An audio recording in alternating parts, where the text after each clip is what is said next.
Redditors who are married to Karens. How is it like? Not married to one, but my mom is absolutely one. I spend most of my time with her in public apologizing to people after she's walked away. The one and only time it comes in handy is when I've bought cars and had her come in during the price negotiation phase. She's knocked off thousands purely due to how unpleasant she is and how much people want her to just get the heck out of the door. Weaponize a Karen. Nice. Married to one. She doesn't get why people think Karens complain so much. It's annoying for her and she'd like to talk to someone about this. My so's name is Karen and it kind of ruins these memes because she's very mild-mannered and nothing like them. Divorced and abusive Karen who was convicted of domestic violence. That's a misdemeanor, folks. So she got half of everything. Totally worth it. My life before was a nightmare. Escape was priceless. Note, if you are in a similar situation, especially now what with coronavirus quarantines, and need someone to talk to, PM me. Also, it's okay to reach out to any DV shelter. If you're unable to do that, due to an abusive partner at home, it's okay to seek help elsewhere. Except hitmen. Avoid them. Was married to a male Karen. Everything, and I mean everything, could set him off. We were at a local taproom and his iPhone automatically connected to the Wi-Fi. Keep in mind, he had full bars on our cell service. The Wi-Fi was being wonky and wasn't working. The manager, super nice guy, comes over and asks how we are doing, while he washes some glasses in the dish pit on the other side of the bar. The following conversation ensues. Keep in mind, my husband is super irritated at this made up problem because our cell service is working just fine and he can literally just turn off the Wi-Fi. Husband, your Wi-Fi is freaking trash. Manager, I'm sorry, we recently upgraded our internet, and Cox is sending us a new modem. It's supposed to be here this week. Husband, if you say you have Wi-Fi, you should make sure it actually works. Manager, I know. I'm sorry. I'd be happy to restart the modem to see if that helps. Husband then ignores him and continues to talk under his breath about a made-up issue. This was my life for almost 5 years. The sense of entitlement was frustrating enough in public, but more so at home. I had apologized to more servers, retail workers, neighbors, and random people in public for him in 5 years than the rest of my life outside of him. You know what? Now that I'm talking about it, maybe he's not so much a male Karen. He's more like a piece of crap. My life has been a living heck. The number of times I have had to intervene to save the life of a customer service rep over nickels is insane. I've asked for divorce now just a couple weeks ago. Guess how that went over? Stay strong. Lawyer up. Bury gold in a place only you know where it is. Prepare for war, but good on you.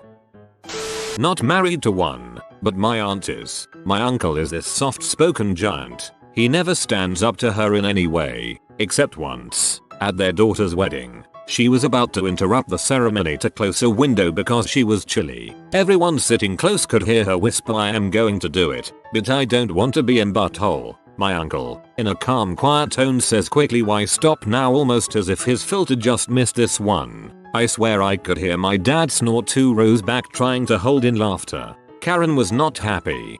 Haha, that's great.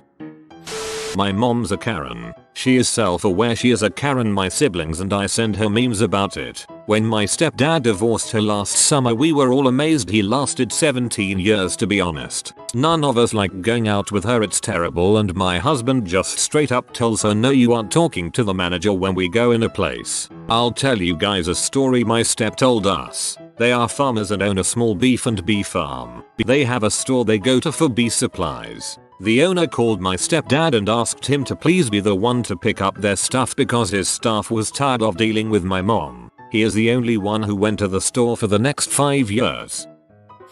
Co-worker of mine is married to a Karen. He tells us stories multiple days a week how she drives to 4 different grocery stores and harasses the employees because their stock is low on the specific item she wants. My ex-wife is a Karen, in every sense but name. It was always so embarrassing. She was incapable of treating anyone like a human for the most trivial of occurrences. It was heck for me, as a person that's pretty forgiving and don't seek out confrontation. So in a one-word description, it was heck. Lol. PS she's very codependent and jumps from relationship to relationship these days. Not surprised.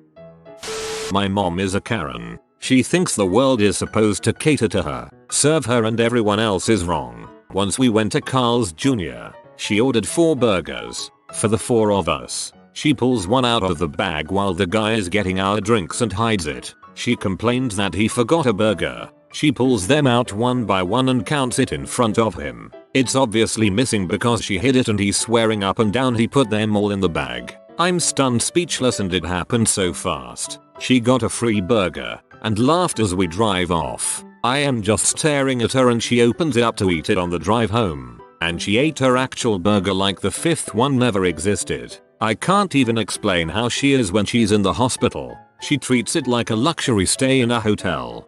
Whoa, my condolences.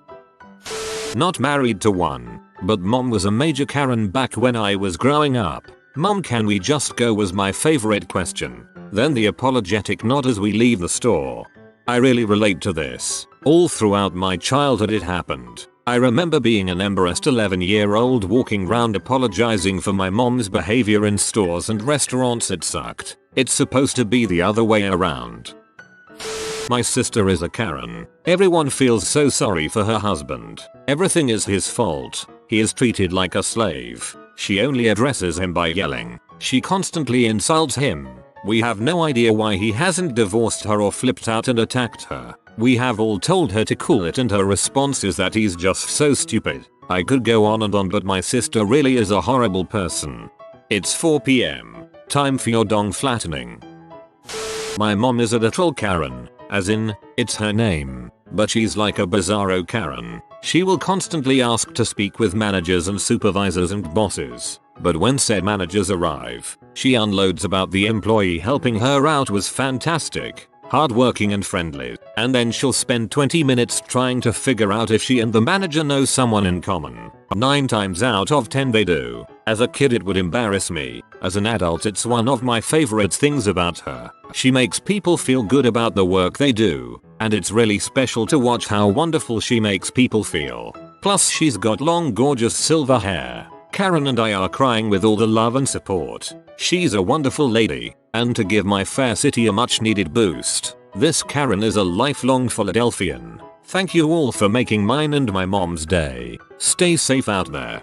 A Karen. Not married but dated a male Karen for 8 years. He was a semi-successful business owner who was twice my age, and I was young and dumb for a lack of a better word. The gist of our relationship was him trying to take over every part of my life. For instance, he would order for me at restaurants and would dissuade me if I wanted to try something new. If I had a problem with something it would be brushed off, but if he had a problem then he had to talk to a manager. Not knowing any better, I just thought he was very particular and even started copying some of his tendencies, like speaking up when I felt I wasn't getting the right service when I was out on my own. I realized who he was when we were flying back from Vegas and our luggage was heavier than when we flew in. Obviously we'd bought extra things which made up for the weight difference, so as he demanded to know an explanation from the check-in clerk as to why if it was the same luggage would it somehow weigh more. I innocently answered that it must have been the extra shoes and clothes. He was quiet and paid up. Later he told me to not to do that again as he knew the reason why the luggage was heavier. He was just trying to get away with not paying. At that moment a bulb went off in my head. This man who'd spent $1,500 on a stripper for his friend was making an already stressful job more stressful for the clerk in order to avoid paying $60. We broke up soon after and I checked myself on the Karen tendencies he'd rubbed off on me.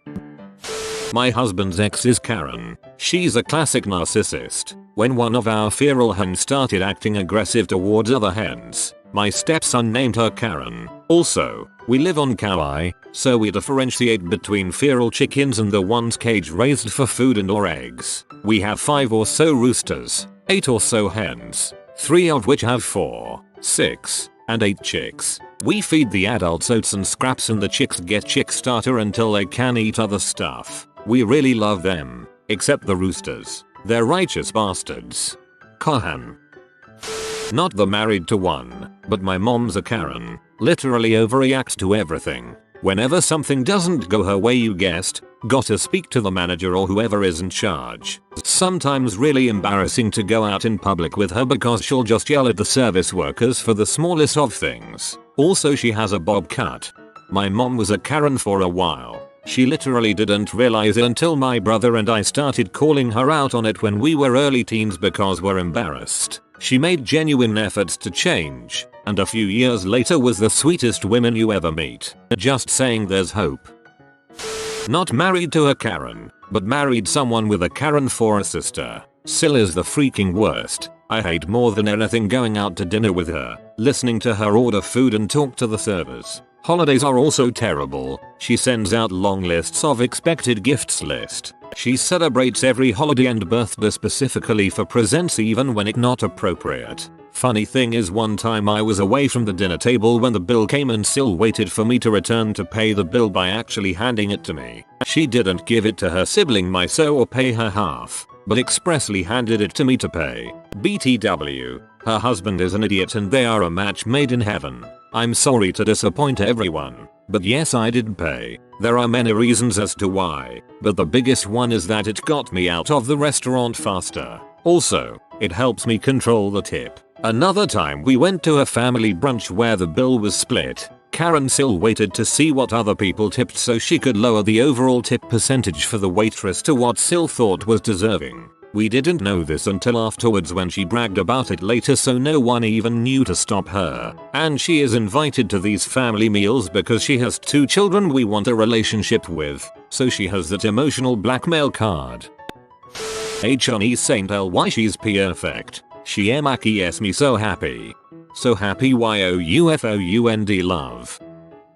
My mom is a Karen. Not fun. I think she was part of the reason the girl I loved left because whenever she was around my mom behaved much better and put on a nice face. We argued frequently about my relationship with my mom. Hurts a lot. Don't think I can fully let this one go. I love my mom very much and she is generally a very nice person. I've spent a good while trying to put it to words accurately, but it's difficult. Everything is very minor and very subtle, but it's constant all the time. It's not what she does, it's how she does it sort of thing. She doesn't try to hide her behavior when in public. She just tries to put her best face forward when around others like everyone else does. I don't know if she is aware of what she does when at home because it is so minor and subtle, but I have a difficult time believing that since it is constant and other reasons. If you are concerned for me in some way, thank you, it means a lot. Only one of my friends knows the specifics of my relationship with my mom, so it's nice to receive support.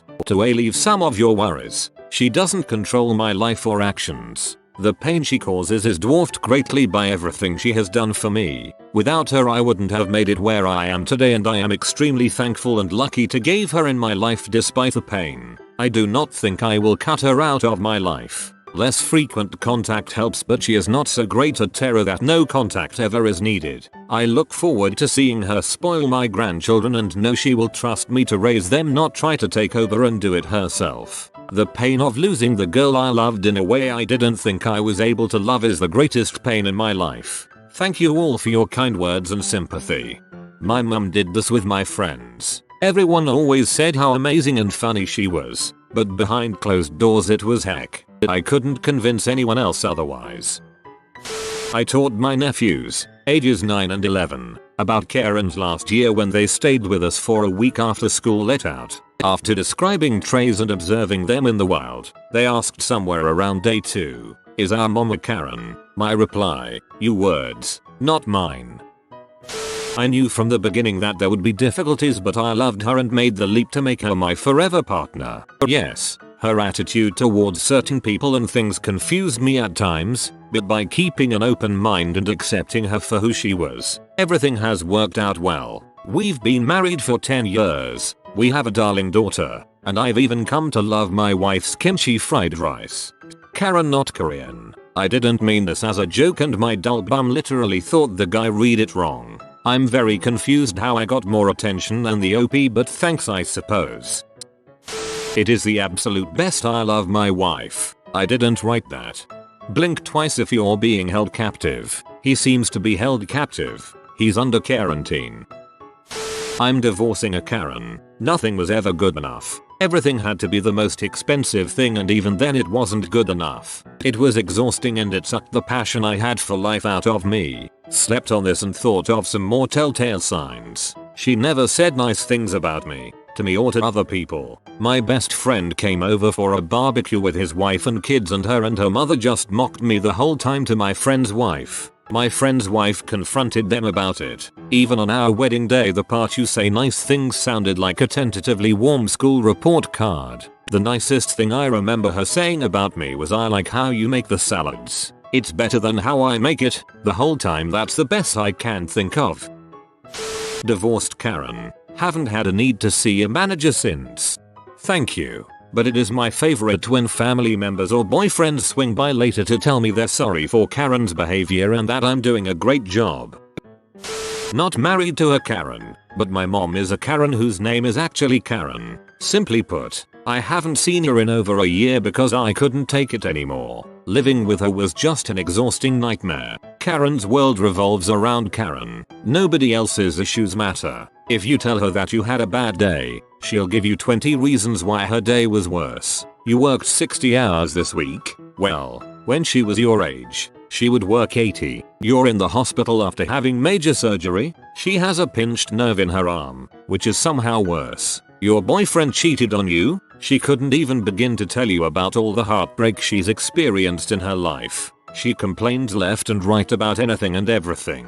If you're taking a week break after just getting back from college, she'll ask why you haven't gotten a job yet and claim you're lazy. If you're out to eat at a restaurant, the food is always too cold or too burnt or too salty. You can only ever go to the places she wants to go to because everything else is crap. My entire graduation dinner she complained about how cold the food was. She thrives in getting attention and constantly seeks it, but she has very few actual friends. Facebook is her lifeblood and she's always looking to start something on there. She's the queen of sharing uninformed, misguided, conservative propaganda, which always starts fights in her comments. Also, if a tragedy happens in the family, like the passing of my teenage cousin, she'll make a big scene on Facebook and expect condolences from anyone and everyone, and makes note of the people who don't give her what she wants. Don't even get me started on the blatant racism. I've heard everything from, "Watch out for black people on the subway. They'll try to take your purse," to "It should be illegal for those Muslims to cover their faces.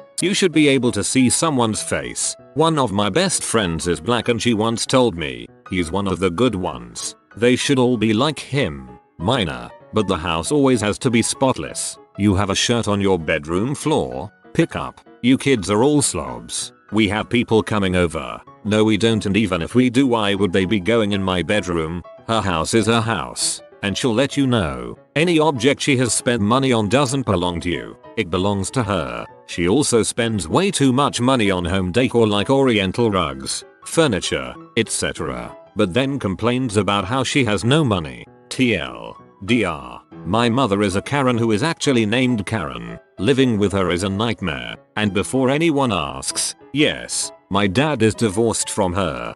Oh, also worth mentioning, my mom doesn't need a haircut. Karen is a hairdresser. She gives the haircuts. Her clients are her main source of gossip. She spends all her time complaining to them about her life, how lazy her kids are, how much she hates her sisters, etc. As someone who had my hair cut by her for over 25 years, it's pretty exhausting to listen to. I'm not married to a Karen. I named the human that came out of me in 2007 Karen. She's 12 and hates her name. She wants to change it. Ouch. I've never met any Karen who wasn't already an adult. Come to think of it. I was married to a Karen. I'm sure the question on everyone's mind is, was she like that at home? The answer is abso-freaking-lutely. She was the kind of Karen who it had to be absolutely perfect or I'm complaining. Restaurants, stores, anything. At home was worse. I couldn't do anything right. Any ambitions or dreams I had, I wasn't good enough to do. So why try? Ugh. So glad I divorced her. Bonus. The lawyer she hired was an idiot and wrote the paperwork up wrong, so she won't get anything from my retirement. Or the lawyer was giving you a break after having to deal with her. You never know, they might have had a soul. My brother was married to a Karen. She lived to berate people and rarely went anywhere without a flask of vodka to fuel her fire. She despised kids and wasn't quiet about it. In the first year of marriage she decided her husband had to earn physical intimacy. So if she didn't like the way he painted the shed or groomed the dog or poured his cornflakes, and she never did, there was no reward. After 10 years he divorced her, moved to another state, and married a kind-hearted, generous, empathetic lady. Karen still can't understand why he dumped her perfect butt.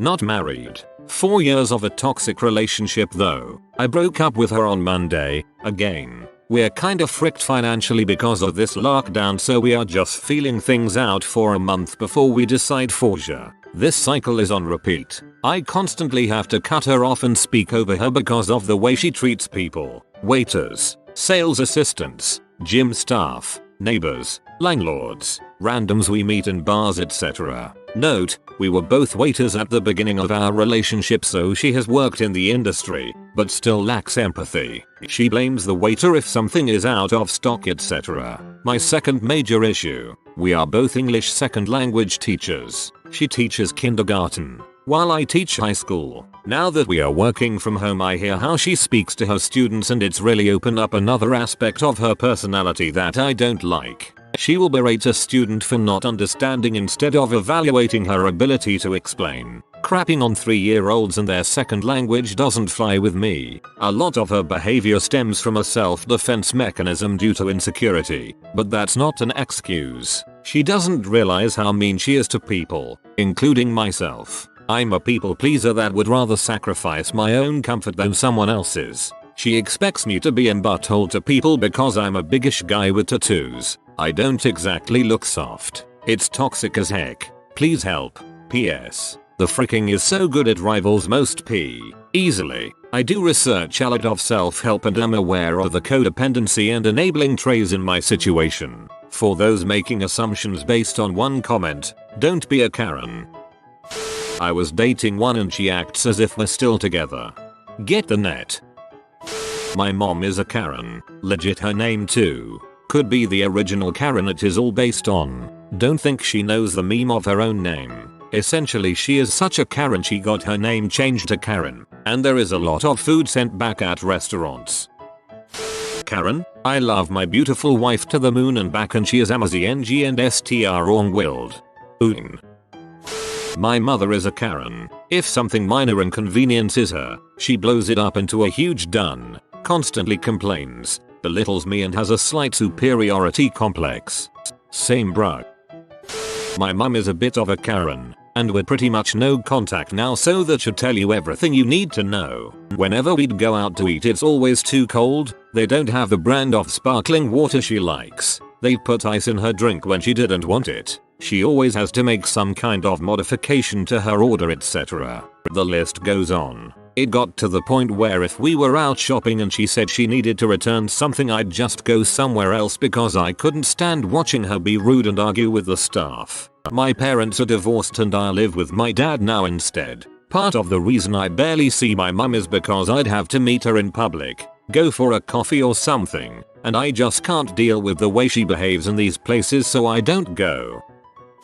Engaged to one. She was raised as a princess by her military-raised father. However, she's super down to earth, but God forbid you work in the service industry and mess something up. She worked at IHOP during college, so it humbled her compared to her family. She just writes reviews now, good or bad, and emails corporate to complain. If something is wrong with my food she refuses me to sit there and eat it. Which I hate, but I have gotten her better about it, I believe. So maybe she is just a recovering Karen at this point. I'm not married to a Karen, but someone in my family decided to make a Karen family, and let me just say, it is freaking heck. I do not go to any social event if said Karen will be there. Keeps the peace in my family tbh. Nor do I go alone with Karen. She is a nightmare to everyone in her path. From car guards to cashiers, even her friends. No one can be better than her or smarter than her, and she's just freaking exhausting, man. The worst part is, her kids are becoming just like her. Not the kids too. My mom is a Karen. She literally cannot help herself but to tell other her opinion. She genuinely sees it as doing everyone a favor. It destroys her relationships with my siblings. None of my other siblings will talk to her. A few years ago we went out to eat. The restaurant served bread and butter before the meal. The butter was whipped. My mom, the former dairy farmer's daughter, insisted they bring her real butter, but the waitress went back to the kitchen and came back and told her what she had was butter. How dare she? My mom, who apparently is infallible in her ability to detect butter, started acting like a complete butthole to the waitress about it. She knows what real butter tastes like. I go to this restaurant often and my kids are there, so my first instinct was to apologize to the waitress. That was a bad idea. As soon as I did, my mom went into a rage about respecting your elders and walked out of the restaurant. To this day she still won't admit she was unkind to the waitress. You refused to enable her. Good for you. Early in our marriage I started seeing some Karen tendencies in my wife. It started because companies were legitimately jerking us around on things we needed and she was trying to be more assertive. Initially she had it compartmentalized. She'd turn it on when she needed it and turn it off once things were getting resolved. But she started losing her ability to keep it segmented and this entitlement mindset started bleeding into other interactions. It never got too bad, but I didn't like the direction it was headed. I finally said something one night after she'd gone into a store to return something, and came back out to the car telling about how she gave the employee a talking to about how terrible the return policy was. So I just asked her, an hourly employee, with no say in the matter, upheld the company policy as she was trained to do, and you thought it was appropriate to give her a talking to for that? How do you think that made her feel? What would you have done differently if you had her job? Was it worth ruining someone, ruining someone, ruining someone, ruining someone, ruining someone, ruining someone, ruining someone, ruining someone, ruining someone? All the while I was circling back to the store, I parked the car and said something to the effect of, I think you owe that woman an apology, and I think if you take a minute to think about it, you'll do the right thing. She argued with me for a few minutes, because she felt like I was attacking her, but to her credit, she walked herself back in that store and stood in line for 10 minutes to apologize. That was a turning point for her, I think. Since then, even when people have legitimately screwed up, she's been much more patient, understanding, and polite. I'm grateful she was open to my critique because I have other Karens in my extended family, and I don't know if I could be with someone like that. Sil is a Karen, and her name is very close to Karen. One of her most recent masterpieces, her daughter, my niece, had a big choir performance one night. My family, her family, and my Phil and Mill were going to meet for dinner, and then go to the show. My neighbor owns a very nice Italian restaurant in town, and he arranged for us to have a big table ready when we got there. We, my family of 4, are halfway to the restaurant when my wife decides to check in with her sister with a text message. Sil Karen immediately calls back and casually says she's running late. She is always late, and that it would be best if we drove to their house to pick them up. To this day I don't understand how that will help us when she's already late and we had a rather tight window to have dinner. But Karen throws a crap fit when my wife pushes back, so we turn around, pick them up and drive to the restaurant. We sit down, and she scans the menu, asks the waitress questions, tells her a couple times she's not ready to order and needs a few minutes. Meanwhile we are all openly reminding her that we are on a tight window. Doesn't matter, Karen will not be rushed. It should be noted that my neighbor's restaurant has a single page menu that doesn't change and Karen has been to this restaurant many times. By the time she decides what she wants to order, we realize we now will not have time to eat. She gives all sorts of crap to the waitress demanding to-go boxes for our meals that are just now being served. My neighbor then came to our table to figure out what was going on, and she immediately stood up to try to explain what was going on, and threw the waitress under the bus. As we were leaving, I pull my neighbor and the waitress aside to tell them what really happened, profusely apologize, tell them it absolutely was not their fault at all. You all keep dealing with that crap. Stop enabling it. IDK. Let me ask my wife. It's been an hour. Probably he won't reach us anytime soon. RIP mate. I read that as Koreans and was thoroughly confused and amused by this thread. I'll see myself out. There is another comment that looks like someone has genuinely replied to that, haha. He's talking about the language barrier and his wife's Kim Kai fried rice. Best friend married a Karen. This woman is a whole different level of Karen. He makes a large 6-digit salary but has to work cycle shift away from home. She has the option to move from home so they can live as a family, but refuses because she has what she calls a career. She sells scents and works a clerk job at an hour office. They have 2 kids. She can't handle them. She makes him drive home from work every day so she can work out for 30 minutes in the evening. It's a 7 hours commute. He had to buy another vehicle because he couldn't take the company vehicle back and forth. So expensive and dangerous. There's too many things. Here's some. When she's working at home he has to leave the house with the kids and can't come back until she says it's okay. Insane spending habits on unnecessary stuff. Amazon, Scentsy and other MLM products. Any negative things that happens in her life is his fault and he has to fix it immediately no matter the cost. She texts and calls him every 10 minutes at work to complain about him being away from home and how the kids drive her crazy.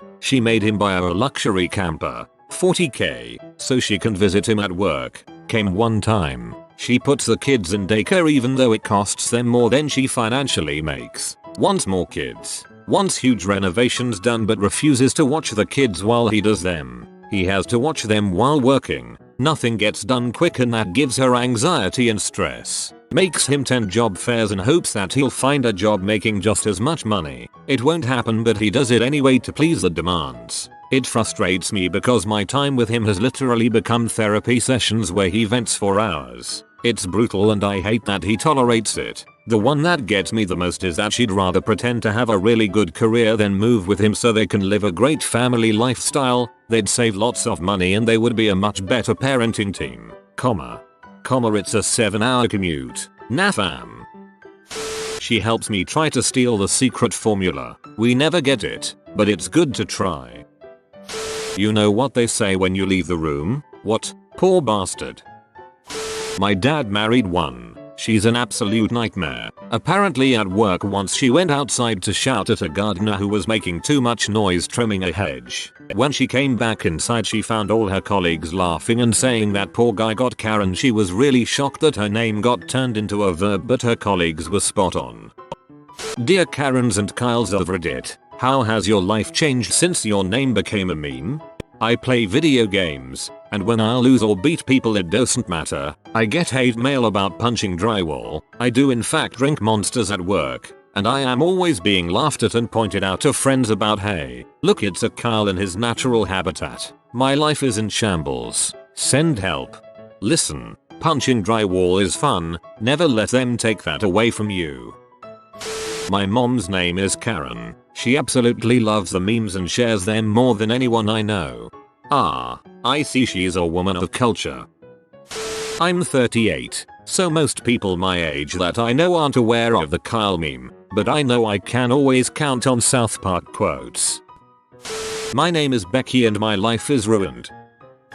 Kids keep asking me when the last time I punched a hole in a wall or where's my monster, or telling me to use my rage strength. I keep telling them there are 2 kinds of Kyles, Monster Kyles, and Pocket Protector Kyles. I am the latter. You are just a Kyle in denial.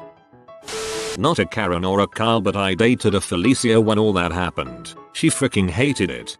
I work with a Felicia and I have to actively stop myself from saying her name when I say bye as she's leaving.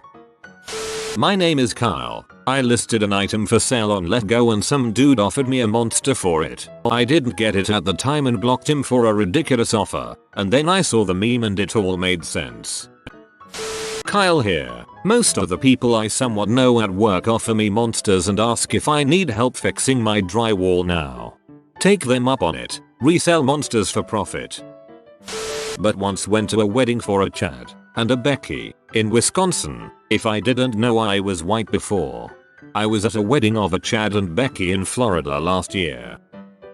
I think the dongs of the world had it worse when their name became a dong. I've only known one guy who went by dong. For a school project I shadowed him for a day and at the end of it he said, "Tell your friends you worked with Big Dong all day long." I didn't tell my friends. I'm a Kyle. I get tagged in every one of those Kyle memes by multiple people daily so most of my Facebook is just that now lol. The older guys at work, 45-55, that have discovered Reddit this year and now they call me Monster Boy. I don't even drink Monster. I work out so they say oh trying to get strong enough to put more holes in drywall. I work out so they say oh trying to get strong enough to put more holes in drywall. I'm at work. Tried to hold the laugh. I failed. I'm a Kyle, and my life has changed drastically since the name became a meme. Every hour I must consume a monster in order to keep my strength up throughout the day. Also a Kyle can ward off unwanted Karens by shotgunning a monster at the moment of the encounter. Kyle the manager sees a nearby Karen approaching him in anger. Kyle downs a monster to restore his own strength and give himself the intimidating buff. It's super effective. Karen runs away in fear.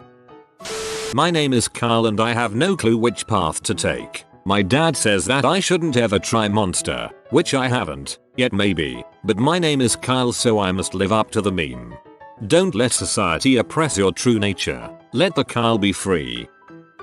Well, I never liked energy drinks but now I drink so much monster I can hear colors. It's been a wild ride. As a Kyle I gotta say we've been a meme for a minute thanks to South Park. People call me a Jew. Call me Kyle in Cartman's voice. Sing Kyle's mom is a bee which is hilarious because my mother's name is Karen. Karen here and I do seriously consider changing my name sometimes especially when I complain about something that isn't my fault. Like when I ordered Chipotle for pickup and arrived 45 minutes later and it still wasn't made so I asked to speak to the manager who asked my name and I really felt like a witchy woman for complaining. However, I don't have the haircut and I do think I'm a really nice person 92% of the time. Man that sucks. Maybe go by a nickname for the time being. I was named Karen at birth but always hated it, so I've always gone by another name. My son thinks it's funny to go shut up, Karen though. I'll also never have one of those dumbass Karen haircuts. Technically every haircut you get is a Karen haircut. What about Brads and Chads? I honestly forgot Chad was a real name. As a Jeff, I'd like to reach out my hand in empathy to all the Karens and Kyles in this thread. I survived the Jeff meme, and you will also become stronger by the end of it. My name's Jeff, and I'm proud of it. People just assume I'm the guy to call if they want crap fricked up, but I'm just kinda winging it. I can't even punch a hole in drywall anymore without people stereotyping me and going that's such a Kyle thing to do. Wanton destruction isn't satisfying when people expect it. I just want my life back. You were too reckless and we all caught on. Honestly as a Kyle my life changed for the better. I've always had an addiction for monsters and since the Kyle meme came out lots of my friends would buy me monsters as a joke. I'll never turn down a free monster so keep the memes coming. Name is Kyle. Hasn't changed much. I love the meme. Thoroughly enjoy drinking energy drinks and pretending to punch holes into things. Really feels like Kyle's won and Karen's lost in the memes. Well I'm off monster and have switched to carbonated dihydrogen monoxide. Doctor says I'm no longer pre-diabetic and I find myself punching fewer walls. On the downside, after finally removing my hat after all these years I've discovered I suffer from male pattern baldness. Well I'm off monster and have switched to carbonated dihydrogen monoxide. Ah, a fellow connoisseur of the spicy water. Welcome sir. Even though I know the Karen I want to see the manager memes, the Kyle meme is completely new. Would someone like to explain?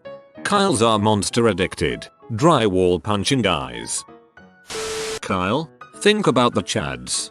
I rarely see Kyle's reference on Reddit. I see more Kyle stuff on Twitter I think. My name is Kyle. I've always been weird and so have most of the other Kyles I've met to the point that in high school I would ask every Kyle if they would prefer to have a hook or a tentacle as a hand. This was back in the ninja versus pirate debate days, because everyone I've met had an immediate opinion on which was superior. My name is Kyle. Obviously a tentacle. I mean it's just a hook with muscle. Better for grip and punching. Makes no difference in my life. Also discovered just now that my name is used in memes. We welcome the boomer in our community. Not Karen or Kyle, but a friend of mine is named Katrina and was 16 during the Hurricane Katrina thing. Shortly after that she decided to go by Kat. Not even gonna ask Kevins. Just assuming they live up to the stereotype. As if Kevins know how to type. I didn't know Kyle had a meme associated with it. I spend a lot of freaking time on this site and have never seen a Kyle meme.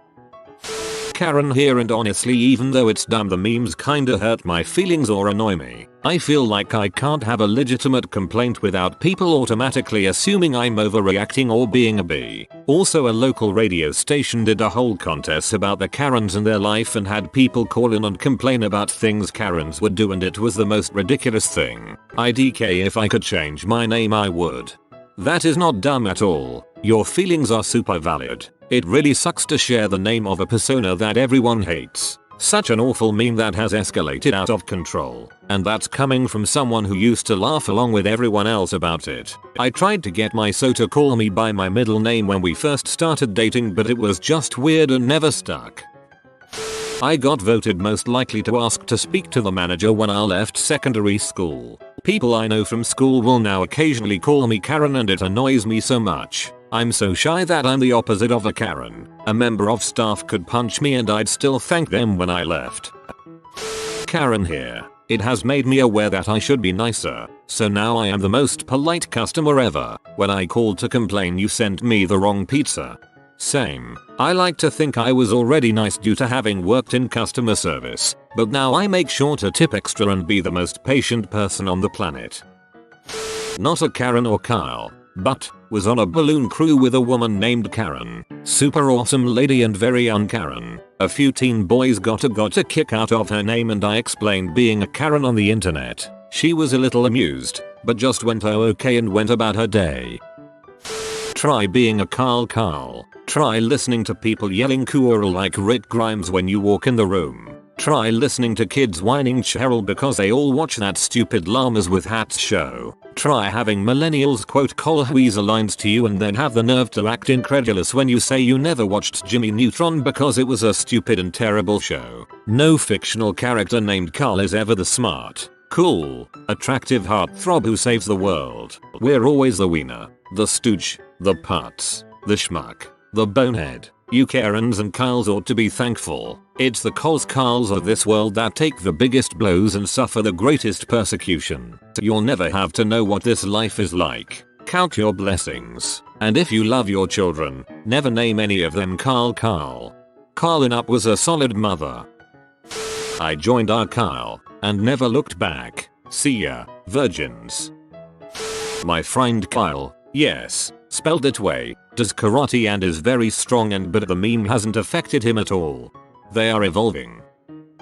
I know a Karen who is mid-30s with short hair. She honestly doesn't have the let me speak to your manager personality. She's a nice person. That said, she hates the meme. She grew her hair out and it looks good. She tried going by Kari, but it's not taking off. It's kinda sad because it really got to her and she's a great person. My name is Kyle. It's made the hole I punched in my bedroom wall when I was 16 funnier. Made the hole I punched in the basement paneling funnier. My name's always been a joke though because my grandma named her dog Kyle about a month before I was born, so growing up I would have to fight for attention with the dog. My whole life is a meme. Can't complain. INB4 username checks out comment. Things have died down but it still is really freaking lame. Kyle here. I'm 28. So everyone just called me a dirty freaking Jew and sang a song about my mom being a big fat bee. You young Kyles got it easy. My mother was Karen and I really want to name my first daughter Karen. Hopefully this will all have passed by that point. Of course it will. No meme lasts forever. In 5 years, current meme culture will join Rage Comics on the dumpster of unfunny stuff no one thinks about any longer. Based on baby name trends, I'm pretty sure most women named Karen are well over the age of 40 and probably couldn't care less about internet memes. Under 40, named Karen, and I'm scared to even order at Starbucks or anywhere that takes your name, let alone talk to a manager. And sometimes I just have to stop reading after 100 comments telling me to go frick myself. Also, you can keep your kids. I promise I don't want them. My mom is a Karen, and my fiance is a Kyle. We just need something for my name now to complete the trifecta. Just be Becky. Chad won't mind. You all can't even comprehend what I go through as a Chad who is not a Chad. What about Joe? Cause it's ducking terrible. Everyone makes Joe mama jokes. I have a friend named Joe. He says that he doesn't mind the jokes but he never responds to them because he doesn't find it funny. I'm pretty sure he gets annoyed by them sometimes but nothing serious. What was your best year speaking to the manager right now moment? Friend of mine. She was getting chewed out over something or other. Finally the woman loudly demanded to see the manager. So she shrugged and got the manager. Manager comes out all confused. Angry woman demands my friend get fired. Manager is very confused but mom, I can't do that. She is the owner. This is one of my favorites. Short and sweet. I can see your friend just kinda throw her hands. Welp, I'll get the manager. Customer was getting all bitchy about a coupon. Cashier called me over. Normally, I'd just let it slide and accept the coupon. But then she had the audacity to insult my cashier, claiming she was incompetent. So I denied it. Cause frick this lady. She got all pissy, demanded to talk to the manager. Sorry, the manager left for the day, but the supervisor is here. Well then, I want to speak to your supervisor. She hissed. I am the supervisor. I said firmly, this coupon is not valid. Fine. She huffed and left her stuff at the counter, muttering about never shopping there again. Cashier was a bit shaken up, but I'm not very good at consoling so I just said, frick her, we don't need her. No, that's a good response. I'd be cheered up at that. A salesman walks into the reception area where I happen to be. I ask him if I can help him and he barely acknowledges my existence. A few more attempts and he says wants to talk to someone more senior. At that moment one of the staff enters, who is older than me. The salesman immediately tries to flag him down and asks to speak to someone in charge. He points at me and says well the owner is standing right there. I own the building that the company I'm part owner in operates out of. It's in a nice office park with about a dozen other similarly sized standalone office buildings. We have a dumpster that gets emptied twice a week that sits behind on the side of our building that has a nice fence around it. The way it sits, the parking lot of another building is close to it. I'm ripping out carpet at my house and each night run by work and dispose some of it. We're not running production that week so there's nothing in the dumpster. On the third and last night before trash comes the next day, I notice a guy smoking by his car at the other office. As I'm getting ready to leave, a car comes screeching up the side drive, puts his brights on and yells at me to stay where I am. I pause and it's the same guy and starts yelling at me that he's calling the cops. He saw me dumping trash into the dumpster. I asked him what he cares and he said he's on special patrol for this company, the one I'm an owner of, and would be in charge of hiring anyone as it is, and I'm in violation and need to remain there. I asked him who he talked to and he said I don't know his last name but his name is Fred.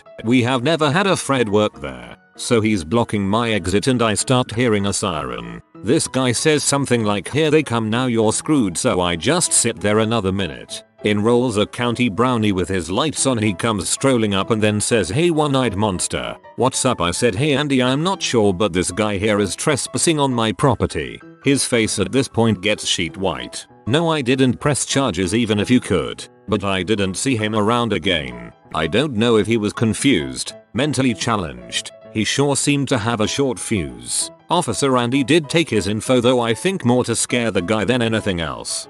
The fact that you knew the officer really takes this to the next level. 10 years ago I was a retail manager for Bath and Body Works. One day during holiday a customer began going off on one of my seasonal employees, like psychotically screaming at her because we were out of peppermint twist body lotion.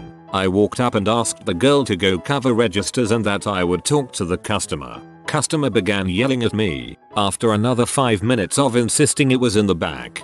Her, I want to speak to your manager. Me miss, I am the manager on duty. This is a popular item. We have none in the back. None of our other stores in the area have any more. You are welcome to look online but I doubt it is there any more either. Have a lovely day. She turned purple and asked for our customer service number to complain. It was the 24th of December. Back when I was in the Air Force there was a base picnic. I was put on the crew to get things set up. This task was finished, and we were just standing around bullshitting waiting for people to show up. A young looking guy, turns out he was in his 40s, but legitimately looked 25, walks up and starts talking to us. He introduced himself as the new operations group commander and was a colonel select. He literally arrived on base that very morning and heard about the picnic. A couple minutes later, our boss, a major, shows up and walks over to us. He said, "Hey guys, I think the new OG might be here today. Be on your best behavior because I heard he's a real butthole." We all stared at him in horror. The OG just smiled, stuck out his hand and said, "Hi, I'm the butthole, but you can call me Colonel." Are the dreaded moments where you can't tell if a young face is actually new or just a youthful looking, highly ranked officer. I always joke that they need to have their ranks floating above their heads like an morgue. Last year, I was working as the manager of a coffee kiosk, let's call it Starbucks, inside a store in a national grocery chain. It's literally my last day on the job, so I am completely out of shoots to give. My direct supervisor loved me, so my references are set and I'm just throwing caution to the wind. You smiled at me, frick it, have a free drink. Your children are well behaved, free pastries, who cares? And then, drink B comes in an hour before I clock out. This insufferable pain in the butt orders her drink, then has me remake it, and I'm not exaggerating here, 4 times. Finally, she says, "Well, it's not quite right, but I'm in a hurry. I want a refund." Y'all, I made that drink perfectly all 4 times. She's just trying to scam us. I look her dead in the eyes and inform her that we don't give refunds when drinks are made correctly. She storms out in a huff and about 45 minutes later, I get a phone call. "I was in your store earlier today and your barista was rude to me." Well, Mom, we have several baristas working today. Can you describe them? Bearded man with a shaved head. Mom, that would be me, and I'm sorry you thought me not tolerating your scam was rude. I want to speak to the manager. B, I am the manager, and I hung up on her. To this day, I have no idea what she did after that or who she yelled at, but I completely don't care. That 30-second interaction made the entire job worth it. Let's call it Starfucks gave me my first good Ellie laugh of the day. Thank you. When I was 19, I was promoted to manager of the front of the house in this little seafood place I'd been working at since I was about 15. On the bomb manager's days off, I'd be the only manager there. This woman used to come in and order the clam chowder about once a week, eat it all, and then claim it was made differently than the last time and demand that it be calmed. For some reason the previous manager always just did it. But it annoyed me that she was being rewarded for being dishonest since we had the same recipe and followed it exactly since the place had opened. I was just waiting for her butt to try it on me and finally, she did. I was the only manager there that day and sure enough one of the waitresses said she needed a comp for a table and there was the cheapest. I went over there and she told me last time you had all kinds of vegetables in this chowder. I'm not paying for it, bahahaha. I was like, Mom, we've been making that chowder the same way since the place opened and you know it as well as I do. So you can either pay for it like a decent person, or I can comp it and you are not welcome here ever again. Cue her demanding to see the manager. I nearly burst out in an evil villain style cackle when I informed her that she was looking at the manager. She tried to argue for a couple minutes and then finally gave up. Paid, and never came back. Paid, and never came back. Wait, that was not an option. A friend of mine will occasionally walk into the back of the store when asked to speak to a manager, then walk right back up to them and ask how he can help. He should change hats and insist he is a different person. Got contacted by a recruiter for a job in my own team that I was the hiring manager for. I told him that the job spec looked quite familiar as I had written it. What a useless recruiter. 2. I have one of these. Used to be a department supervisor for a library. Basically this meant I was third from the top in the system according to the org chart. And if my manager was gone then I was in charge of the building. One day a lady is in our department complaining about some bit of policy. Can't remember what, but think an entitled suburban mom getting mad we won't bend policy for her. She finally demands to talk to my supervisor when I won't budge. I smile. Tell her that's fine. Turn as though I'm going to get someone, but do a full twirl instead and hold out my hand. She looks at me like I'm nuts and I introduce myself as the supervisor and heard she had a problem. The lady storms off to the front desk. A few minutes later one of the workers there comes back with this lady, explains that she had a problem and wanted to talk to the person in charge. which was me that day because my boss was out. The look on her face when the front desk worker pulled her into the office to talk to the person in charge and I was sitting there grinning was delicious. I explained that we still wouldn't be changing our system policy just for her. Have a nice day. Only time I've ever been able to do that, but it was fun. Not the manager, but a woman called the store. 20 years old at the time, worked at and I answered the phone. Me. Store name, Ravensray speaking. Her. I need to speak to an adult. Me. Hold on, let me grab one. Hello. Ravensray speaking. She was not amused, but my manager was. This is the sass that I enjoy seeing. I did this but in person at my old job. The customer asked for an adult to take his order. I walked around the corner and came back repeating my greeting that I do with all customers. I look 15 but I'm 19. Having a baby face sucks sometimes. My manager was from Jamaica. This is important, and was helping me get my cash register monitor working again. This lady comes up and waits a good 5 minutes even after we told her we were trying to fix the machine. I wasn't the only cashier open, but the other lady was older and a little slower. She starts getting really upset and he told her to calm down and wait a few more minutes, in his strong accent. She yells, "Okay, I wanna talk to her manager because I can't talk to someone who hardly speaks English." His English was perfect but he just had an accent. He then looks at her and says, "I am the manager, mom," in the most monotone voice ever. And she says, "Oh my god, I'm never coming back here," in the most pee-off tone ever. Not the best story but was still funny. I had similar in a call center. Customer complained that the last time she called she was sent to India. I look at her account. She last talked to my manager, who was born in India and has an Indian name but has lived here long enough to almost have a local accent. Maybe too late. Here it goes. I worked as a resident director, aka the boss of the building for my university. Despite being in my 20s, I looked barely out of high school. Move-in day for all the freshmen. The usual stuff happens. Crying parents and students. People trying to move in items that are not allowed. General crazy day, nothing unusual yet. Cue to a mom with the typical "can I speak to your manager" body language and haircut. She walks up to my staff member and demands another room for her child. The mom yells, insults my staff. Finally she is screaming for a manager. I walk up and introduce myself and ask for her to tell me what's going on. The mom cannot believe her eyes. Me. This young man was the manager. She insisted on getting the real manager. I pull out my wallet and give her my card with my name and title clearly printed and informed her that I was the real manager. She continued to huff and puff until she ran out of steam. Hours later I get knock on my door and it is the mom.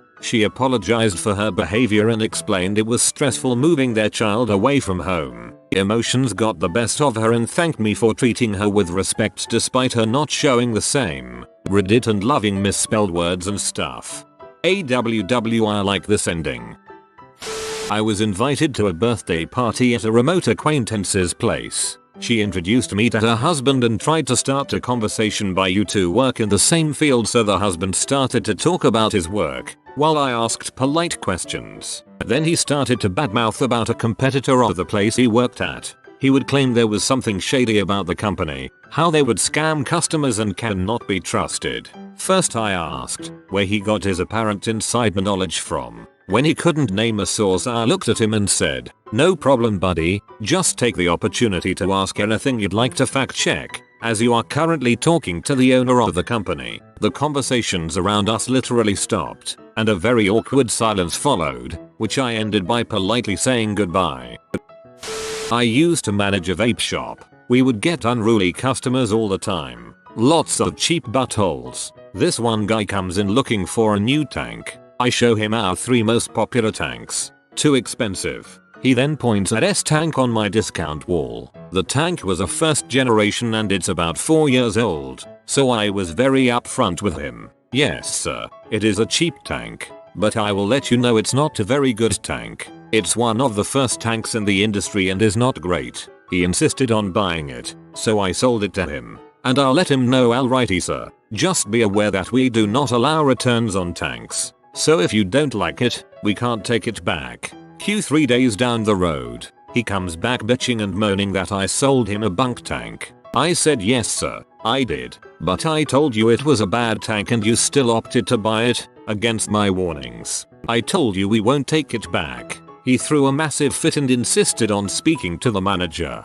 And this was after insulting me and cussing at me multiple times. I smiled and said okay and walked back to the office. Then I came back out and said I heard you needed a manager. Ooh, he was P. Give me a different manager. Sir, I am the only manager. Please leave my store. You are no longer welcome here. There was other managers, a district manager and a regional manager. But I had full autonomy in these matters and they'd be P if I had bothered them with this crap. His final words were, "You haven't seen the last of me." I responded, "That's okay. The police station is about 400 yards down the street. If I see you here again, they will be called." And he just angrily stormed out, never to be seen again. Sorry bro. I straight up told you not to buy that tank. You insisted because you're a cheap butt.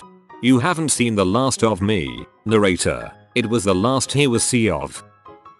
I took over as the head cross-country track coach for a high school when I was pretty young. Honestly, it was mostly the kids' hard work, but I earned a little bit of a name for myself since the team started doing extremely well after I took over. So much so that being affiliated with the team as a coach would be a solid resume boost. This 40-ish-year-old guy came in to interview for an assistant coaching position. I guess he was expecting someone older because when I sat down with him in the conference room he shot me a nasty look and goes, "Oh, I was hoping to talk to the real coach." The stories of interviewees talking down to their interviewer never cease to amaze me. That's the person who is evaluating your fit. I got a parking ticket a few months ago. When I was waiting in line to pay it, I started talking to the lady next to me. Apparently she just got fined under a new ordinance for keeping her work van parked in the street for a month. She was ranting and raving about how the city has become Nazi Germany because of laws like this. Those city councillors are bastards. How dare they? I quietly listened and nodded. Well, I'm on the city council and I helped write that ordinance. We have it in place because people like her keep their cars in front of people's driveways and make it impossible for them to pull out in the morning. When I went to the cashier and was greeted with "Good morning, councillor," her jaw nearly dropped. I can't even imagine this. If I went to leave for work and there was a vehicle parked in front of my driveway, I'd probably start doing physical damage to it. Just a fine seems like they got off easy. Not exactly what you asked, but when I was a kid, late 1980s, my family took a trip to Washington, D.C. We were in a crowded elevator, don't remember where, and a lieutenant forced the doors open as they were shutting. He ordered everyone off the elevator for the one-star general standing behind him. Before anyone responded, a voice from the back simply said, quietly but firmly, "Number," and then the shortest officer I've ever seen stepped forward. He ignored the lieutenant and calmly told the one-star general to wait for the next one. Which he did, because that short sumbitch had 2 stars. I'm imagining Cotton Hill as the short general. I run a support service for people without a lawyer. My clients, for the most part, are incredibly grateful and brave people. They are faced with navigating incredibly difficult legal processes alone. I respect each of them for the difficulties that they have to endure. Our service is limited in that we cannot provide legal advice. That will be important later. But some people just want the world to bend over backwards for their every whim. I had one client who was demanding that the court provide her with transport on the day of her hearing, over 100 miles. Whilst I knew this was not at all possible, I went out of my way to go and speak to the relevant people to try and make it happen. I informed her that sorry, no, the court can't provide that for you, and I can't make it happen as I don't work for the court. Furthermore, I wasn't able to answer her questions as she was asking me to provide her with legal advice. She became increasingly aggressive and was accusing me of obstructing justice for her, and for discrimination due to her not being British, and B, due to her disability. I remained calm as always, and tried to just make it clear that she was asking me to do things that I literally could not do. It came to a head when I became quite firm and told her that I couldn't do anything for her, and that I was going to have to put the phone down and get on with my other tasks. She goes silent, and then, in a curt voice, says those magic words, "Can I speak to the manager please?" The smile on my face spread. I am the manager. Euphoric. P.S. Honestly, I wanted to help her. Even though she was being awful to me, many of my difficult clients are incredibly stressed out, and the cuts to legal aid in the UK mean that so many vulnerable people are left to fend for themselves in the legal jungle. But there really comes a point where you can't let yourself be the sponge for other people's negativity, and you just have to put your foot down and take no crap. Not sure if this quite counts. It's more of a I don't have a supervisor moment. When I was a bright young new airman in the USAF, I had terrible bosses. We had flight chiefs who are like a department manager in a store, but also a direct supervisor who's supposed to mentor you and evaluate you. My first supervisor royally fricked up my evaluation by mixing up my paperwork with another guy's. Then he changed flights and stopped being my supervisor. No one thought to get me a new supervisor. For 4 months, I was what's referred to as an orphan airman. Well, due to the paperwork mix-up, I got called into the flight chief's office and royally chewed out for being 2 months behind on my training. They asked me who my supervisor was. All I could say was just I don't have one. They looked dumbfounded by their own ignorance for a moment, then chewed me out and called in the guy who literally just arrived on base. Like the dude was still carrying his bags. Told him he was my new supervisor and that he'd be going into a meeting with the commander to explain why I was behind on my training. Basically getting and chewing and nothing else. Luckily in said meeting, our commander and his chief had the proper paperwork and realized the mix-up. They called out my flight chiefs for their bulls, their lack of oversight, which led to another airman getting an award with my paperwork, and told my supervisor he was free to leave so they could chew out the flight chiefs further. He walked into the office and thanked me for not being a crap bag and told me what happened. I used to be a cell phone tech in a retail store. We weren't employed by the main company. We were contracted through another company, so our manager hierarchy was separate. I was the only tech on one night, which made me the acting tech manager. I am a woman. A guy came in and was immediately belligerent, wanting his phone fixed. Came up to the tech counter. The conversation went something like this. Me. How can I help you? Him. My phone is broken, I need to talk to the technician. Me. I'm the technician. What's wrong with your phone? Him. No. I need to talk to the tech out back. Me. I'm the only technician on tonight. Him. No. I mean the guy in the back who fixes the phones. Me. I am the guy out back who fixes the phones. Him. Why won't you let me talk to the real technician? You can't fix this. Me. Opened the window to the back to show him it's empty. I'm the only technician here tonight. What's going on with your phone? Him. You're being very rude right now. I want to talk to your manager. Me. My manager is not in right now. I'm the acting technical support manager. How can I help you? Him. I need to speak to someone above you right now. Me. There's nobody above me available right now. You'll have to wait until tomorrow during daytime hours. Him. I don't have time for that. I work for a living. Me. So do I. As a technician. Him. I'm not leaving until I talk to someone. Me. I can get the store manager for you. Him. Yes. Go get him. He will take care of me. How freaking stupid can you get? That's what I've wanted. Me. Okay. I will go get the store manager. I did. She was also a woman. Him. Who's this? I wanted the store manager. Manager. I am the store manager, sir. Him. She won't let me talk to the technician. Pointing at me. Manager. She is the technician, sir. Him. Well, she can't fix my phone. Manager. To me. Could we not fix his phone? Me. He wouldn't tell me what's wrong with it. I don't know yet if we can fix it or not. Manager. To him. What's wrong with the phone? Him. Defeated at this point. It's not sending texts. It's defective. I need a new one. Manager. To me. Can we fix that? Me. Yes. It's a known issue with that model. It just needs a software update. Should only take about 10-20 minutes. Him. Yeah. Like software is going to do that. Me. Will you let me try it? Him. Okay. Fine. Try it. But when it doesn't work, I want a new phone. Me. Updated the software. It worked okay. It's been updated successfully and I backed up your contacts and photos so they're all still there. I tested the texting and it's working now. Is there anything else I can help you with? Him. Took you long enough. And you're very rude. Me. Okay.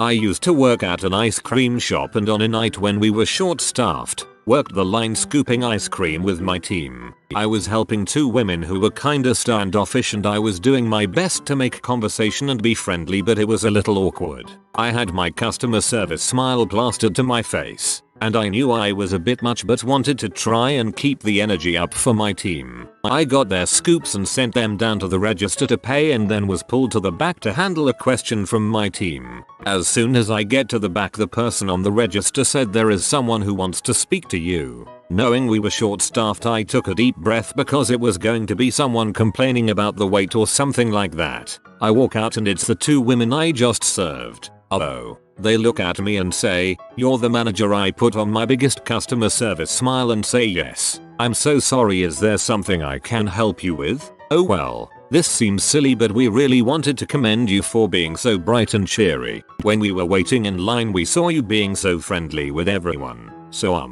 thanks." It was super awkward. So I laughed and thanked them and stood there awkwardly giggling, smiling because I don't know what the frick else to do until they walked away. I went back in the back and did dishes or something because I couldn't handle talking to people for at least 10 minutes. It was a roller coaster of emotion. I feel this so hard. Sometimes I answer the phone at my job, restaurant host, so bright and so over the top, and sometimes people meet me at my level and it's fun to just be super chatty and excitable. It's exhausting. Managers of Reddit. What was the worst case of I demand to speak to the manager you've experienced? I once had to redo a 500 print photo order of wedding photos at 1 AM. We were a 24-hour store for a woman who was flying out of Houston at 5 AM because she knew what she was doing and edited them herself, all online, and cut off the heads of everyone in the photos. Everyone. All of them half heads or no heads. It shut down my lab for 4 hours, 2 hours for the headless horseman photos, 2 hours for the redos. I couldn't take any digital orders for that whole time. I had to reroute them in the system to our nearest location and have our auto dialer leave the customers messages, letting them know their orders would be ready by the time specified. Only at a store 25 minutes away. I have had jobs where people screamed in my face. I currently am in a career where I come home with bruises and bumps and scrapes from unhappy special needs students, and I have never cried at any job but this one. I literally had to go have a cry in the bathroom on my lunch break because it was so freaking frustrating and I had just gotten the promotion. At my shop we have a strict no return policy unless it is manufacturer error, of course. Basically if you break it or have buyer's remorse, you're crap out of luck. We have 3 signs in our store that say no returns or refunds, and on every receipt. This lady had buyer remorse because we bought something 3 days before and we put it on sale. She wanted to return it and then buy it back. I refused to do that because we do not need to have sales. She started flipping out, demanding, saying I'm too dumb to be a manager and for me to get the manager. I walked into the back office, waited 30 seconds and walked back out and said, "Hi, I'm the manager today, how may I assist you?" She then said she wanted to speak to the general manager. I repeated the process. She then asked to speak to the owners. I told her that the owners are silent owners and leave me in charge to do as I want. I make the decisions for everything. She insisted I should give her their cell phone numbers. When I refused to give them her number, she said, "If you don't call them right now and give me that price, I'll write a review." I laughed and told her that's fine. Leave one. I have 65-star reviews and 2 4-star reviews. That's it. 1 1-star is fine. Work for a passenger railroad in Cincinnati. 23 M. Wear reflective high-vis shirt and pants. We have to run ahead of our dinner train and flag each crossing, stopping traffic due to a ridiculous rule set by the railroad we run on. Mind you, we go 7-10 miles per hour. Fairly easy to keep up with. Saturday, I drive up to a crossing with the lights flashing already and start flagging cars across since the train is at least 1 minute away. A middle-aged man drives up to me, stops before the crossing. I wave harder at him to come through. He speeds up beside me and stops on the crossing. "I don't know you're with the railroad. You could just be some yahoo what." "Okay sir, continue on. The train is right there. Why should I listen to some young kid like you? Because if you don't, you're getting hit by the freaking train. Now move. I'll be speaking with your manager." As he drives off, I get pee and throw flag on ground. An hour later I'm back, as the train goes the other way. My general manager 23 M. 6 feet tall is standing with me helping protect the crossing. Man returns, yells at him, "Who's your manager? I'd like to report him for being an butthole." Boss looks at me, turns to him and says, "I am. Now get the frick off my railroad." Guy gently drives away. TLDR. Older man stops on railroad tracks. Is butthole. Manager is bigger, better butthole. I work in the admissions department at a zoo. We work closely with the membership department and are really friendly with each other. When people purchase membership, they get a card that says their name, how many adults, how many children, if they are allowed to bring in guest, etc. The card says clearly that you must show it per card. Sometimes we are friendly or lazy and ask for one ID for the whole group. Well, a week ago some guy didn't have his IDK how he drove to the zoo since you need a form of ID to drive. We told him that without an ID we can't let him in. The guy got mad and started screaming at us, saying random crap to us. He demanded to see a manager. Good thing our manager, for admission not membership, was on site. She explained to Guy that without ID we can't let him go in, showed him on the card where it explains to show it. The guy screams at her, "And I know who paid the membership, I should be allowed to go in without ID." My manager responded, "No ID, no entry." He asked her to see a manager. Her response was, "I am the manager." He then asked if there was someone higher than her he can speak to. So she told him, "If you want to do anything you have to speak with membership." So he goes to membership and what they told us is he was being an butthole and screaming that he paid for it and blah blah blah. The manager for membership was called and because he screamed at him they deny his entry to the zoo. He might be right. Sounds like he belongs in the zoo with the rest of the animals. Rundown. Couple staying in double room. Female. 35. Male. 39. The male is built like a stone crap house. Totally bald and looks aggressive as frick. Female is like an Instagram model. Covered in tattoos and loads of makeup. Very pretty though. Stay. 2 nights. Additional. They went to the same club as the group of 19-21 years olds in my family room downstairs. 4 people. So, they came in the first day and seemed like really nice people. But after 30 minutes they were having freaking vigorously for hours. How do I know? Because their room 2 is directly above my living room. Whatever people do, frick, it's natural. Except for the noise coming from these 2 made me think there was more like 8-9 people in there. So that night they started arguing. Mostly him. But it was non-stop. They went out. The kids downstairs went out. And at 2 AM, they all came back together. The man and woman went into the ground floor room and had an after party to 5 AM.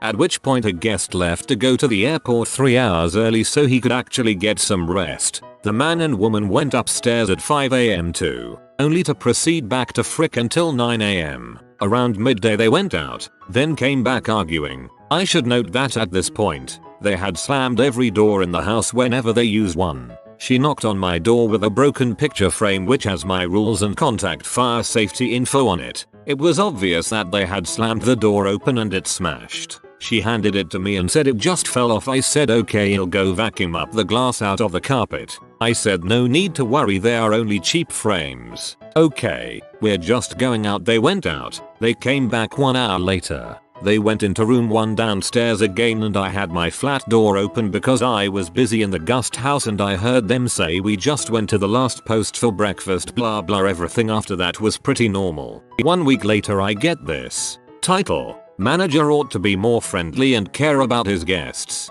Pros: clean rooms. Cons: when closing the door the information sheet was held up by a screw and a bit of glass over it which broke on my foot when I knocked and told the manager he didn't care or apologies. We had to leave early to go to a hospital as I had glass in my foot. Arg, the audacity. What did she expect, a refund or something? It's funny because they don't know me at all, and if they did they would know I'm overzealous when it comes to making sure people are cleaned and band-aided or bandaged up in case of injury. It's like saying the Queen ran into your local pub and downed someone's pint and ran away. Also the hospital part, what a joke. Our local A&E takes a minimum of 4 hours to be seen. They were only gone for an hour at most.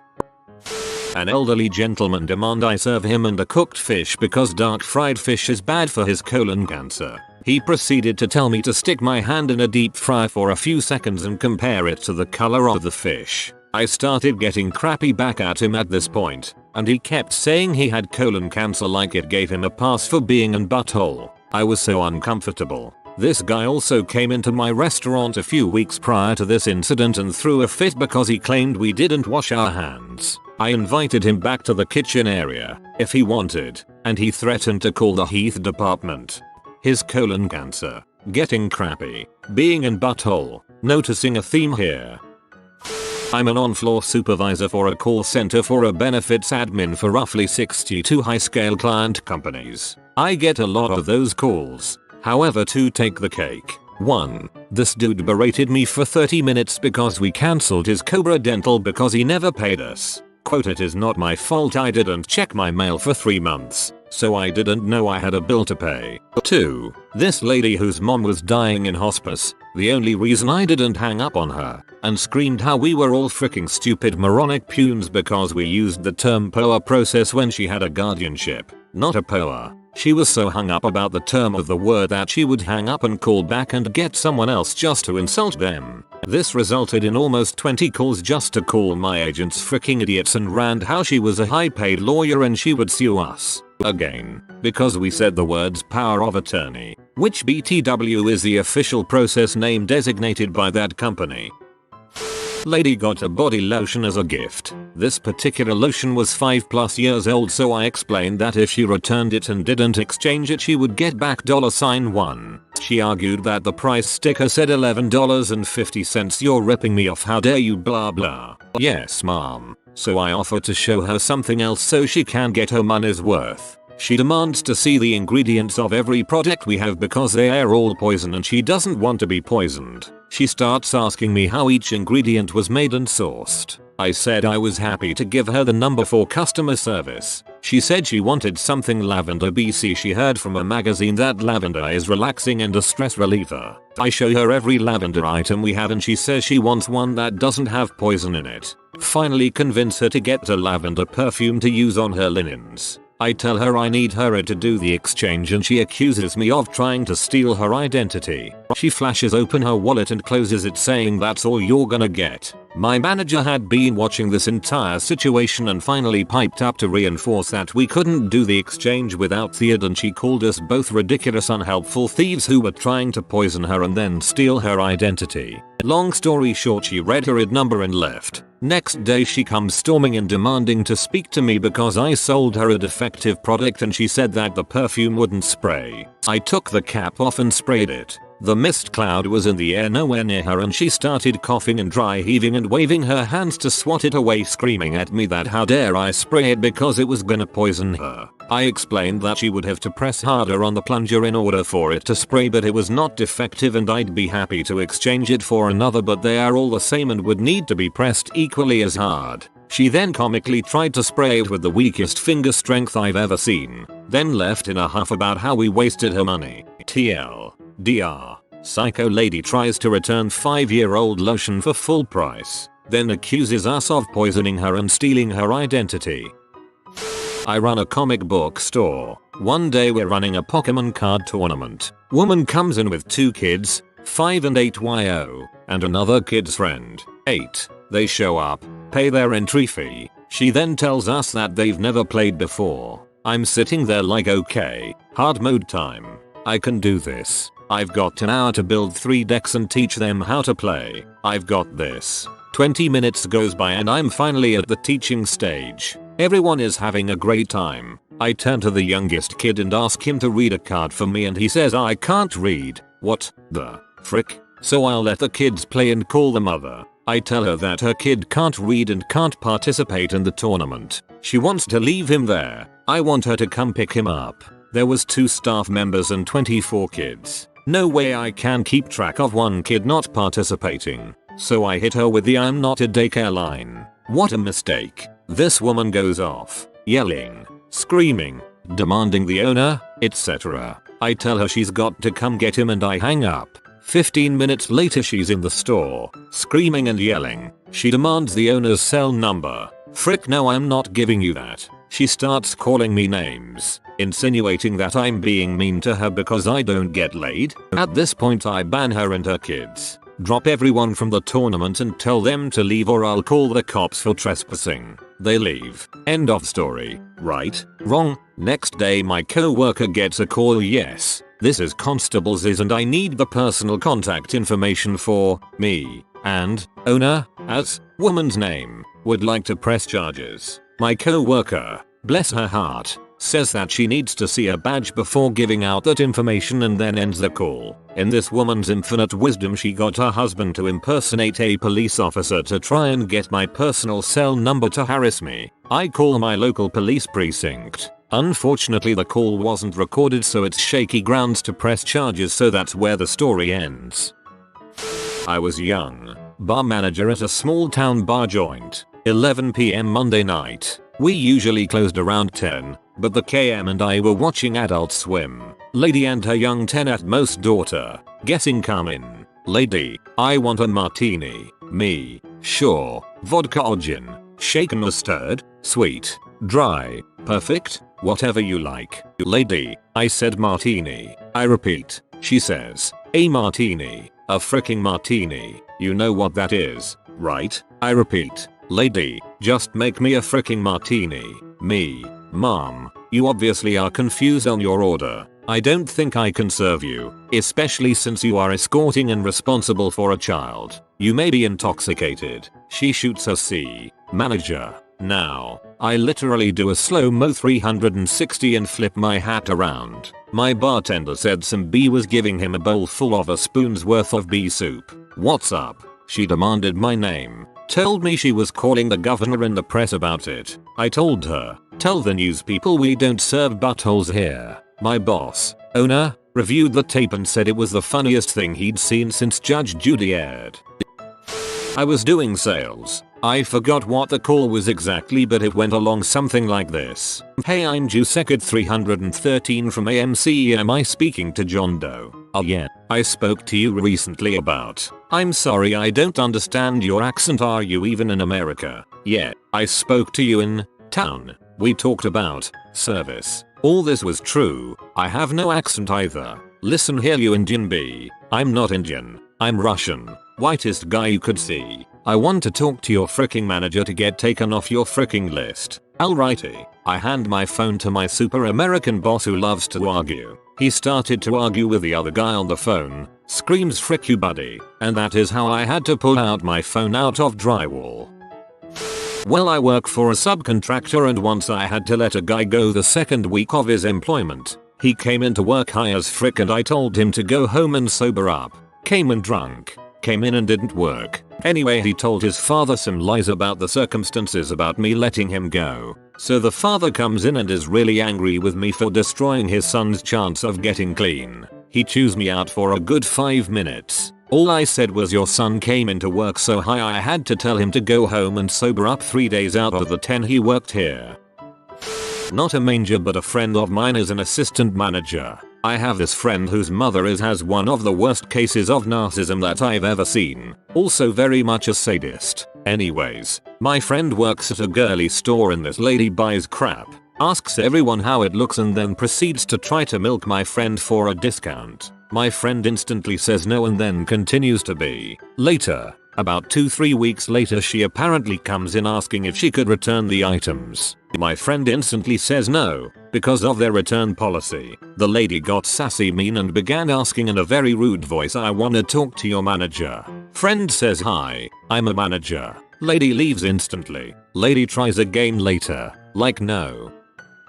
Obligatory, not a manager, but I witnessed this. I work at an airport for 2 crappy budget airlines. I just do the cleaning on planes, but I was out in the concourse waiting on a plane to unload before I could go and clean it. A man walked up to one of the gate agents and told her that he had an emergency and needed to be on the next plane to Seattle. Well, he had a ticket for a flight to Denver that was boarding in 15 minutes. He had already checked in, paid, sent his bags to the plane going to Denver, and gone through security. The gate agent explained to him that we didn't have any Seattle flights that day, and he wouldn't have been able to get his money back for the Denver flight. He looked confused and said that a Delta flight was leaving for Seattle in 10 minutes. He wanted on that plane and he wanted it free of cost. Gate agent told him no, she couldn't possibly do that, and he started to get upset. Talked on the phone to gate agent's supervisor, who told him the same thing. Eventually a manager walked up and explained that we don't interact with Delta at all. If he wanted a Delta ticket, he'd have to go back to the ticket counter and buy our ticket through Delta. Even then, the Seattle flight was in the final boarding process and he couldn't even walk from where he was standing to the concourse Delta is in on the time. The guy just kept repeating that he had an emergency and we needed to put him on that flight, which we couldn't possibly do. He was a super entitled jackass. Eventually the guy walked off and didn't get on the Denver flight, but his bags sure did. TLDR. Guy on budget airline flight to Denver wants us to switch his flight to a Delta flight to Seattle for free. We don't work with Delta. Guy doesn't understand how airlines work. He doesn't get on any flights that day. His bags go to Denver. Not the full manager, but assistant in rentals. Had a woman who booked the previous night. We got massively overbooked, simply because I spent an hour on the phone with Travelocity and your company to get this reservation. This reservation means I have a car kept fighting me until the district manager took over and basically kicked her out because she'd gotten reservations to override the system and put it through, even though we didn't have vehicles. Had a friend of a girl at our airport location book a car without asking day off. Had her fight me for 20 minutes over $5 because her friend didn't have the courtesy to check if we even had a car for her. So this is back in my days of managing gentlemen's clubs. Got called over to the bank, place where change is made. Funny money off your credit card is charged etc. to help someone out. Get over there and guy goes off on me. WTF. I can't talk to you. You're too dang tall. You're hurting my neck. Get me someone shorter. For reference, I'm 6'8" tall, round about 350 pounds. So I call over the other manager, who happens to be 5'2", depending on the shoes he is wearing. Guy asking for help flips out. You think this is funny? I ask for someone shorter, so you call over a freaking midget. WTF. Short manager gets pee. Yelling ensues between the two. Ends up with midget manager punching dude in the groin and dude getting thrown out. Plenty of other fun ones, but that one always makes me smile. The theater I work at has a customer appreciation week every summer where movies are free. Needless to say, every cheapskate within a 50-mile radius shows up, not just our good customers. This makes it very, very busy. If you want a seat, you better show up 30 minutes early. Want to sit together 45 minutes. Some people come and grab tickets a couple hours early then leave, which is fine, but we warn them that they still need to come back early if they want to sit together. Well, two non-regulars that we've never seen before decide to show up 10 minutes before our most popular movie. They had gotten tickets early but wanted snacks. The line for concessions is super long and the popcorn machine is tiny and trying its best to keep up. Nevertheless, they joined the line. It takes them 20 minutes to get their popcorn and soda. They then try to find seats in the theater, which is completely sold out. Surprise, surprise, they can't find any. They come screaming up to the still busy concession stand, and the manager goes in and informs them that there are seats free, just not together. They say that this is unacceptable and demand we stop the movie, make everyone move so they can sit together, and completely restart the film. No. My manager informs them that they should have gotten here earlier. They start screaming at her that we should have reserved seats and wrote them off for people who bought tickets early. They then demanded a refund for their concessions, which were somehow half gone already. 1. You did not buy tickets. They were free. 2. We do not have numbered seats. We are a small theater and aren't that fancy. Also, we don't want to deal with that crap. 3. We are not going to rope seats off so that your entitled butt can swagger in 10 minutes into the movie. My manager gave them a refund just to get them to leave. They said they were never coming back. Oh no. An hour later she gets a complaint via email about the rude employees at the theater that should be fired. It was detailed. They hadn't realized that the head manager had been helping them. She had to walk away before she replied to that one. TLDR. Get to your free movie early. Sorry for the novel. Also sorry for formatting. I'm on mobile. Not a manager, but I'm an optician. A woman comes in demanding to speak with the manager immediately. Well, he's with another patient, so I offer to hear her out and get started on whatever problem she's having so she doesn't have to wait with nothing being done. She says no, walks over to the manager, interrupts the patient he's with. This patient was a guy in his 20s and was having issues with his glasses due to a big change in RX. He actually was there earlier and came back just to discuss his options with the manager, and demands that the manager stop helping the guy and help her instead, immediately. My manager folded because it's retail and he didn't want to deal with his boss hearing about it. So the thing she was so upset about 10 freaking months ago, she ordered contacts from us and had 2 valid prescriptions in the computer system. My co-worker ordered the wrong one for her. She only just noticed it was the brand she didn't actually want. Obviously she could see fine with them. My manager refunded her and gave her a year's supply for the brand she did want. I just hope she freaking dies. She's a terrible person. I know all companies handle customer service differently, but your manager seems a little thin-skinned. She'll be back with another complaint expecting to be catered to now. Redditors who are married to Karens. How is it like?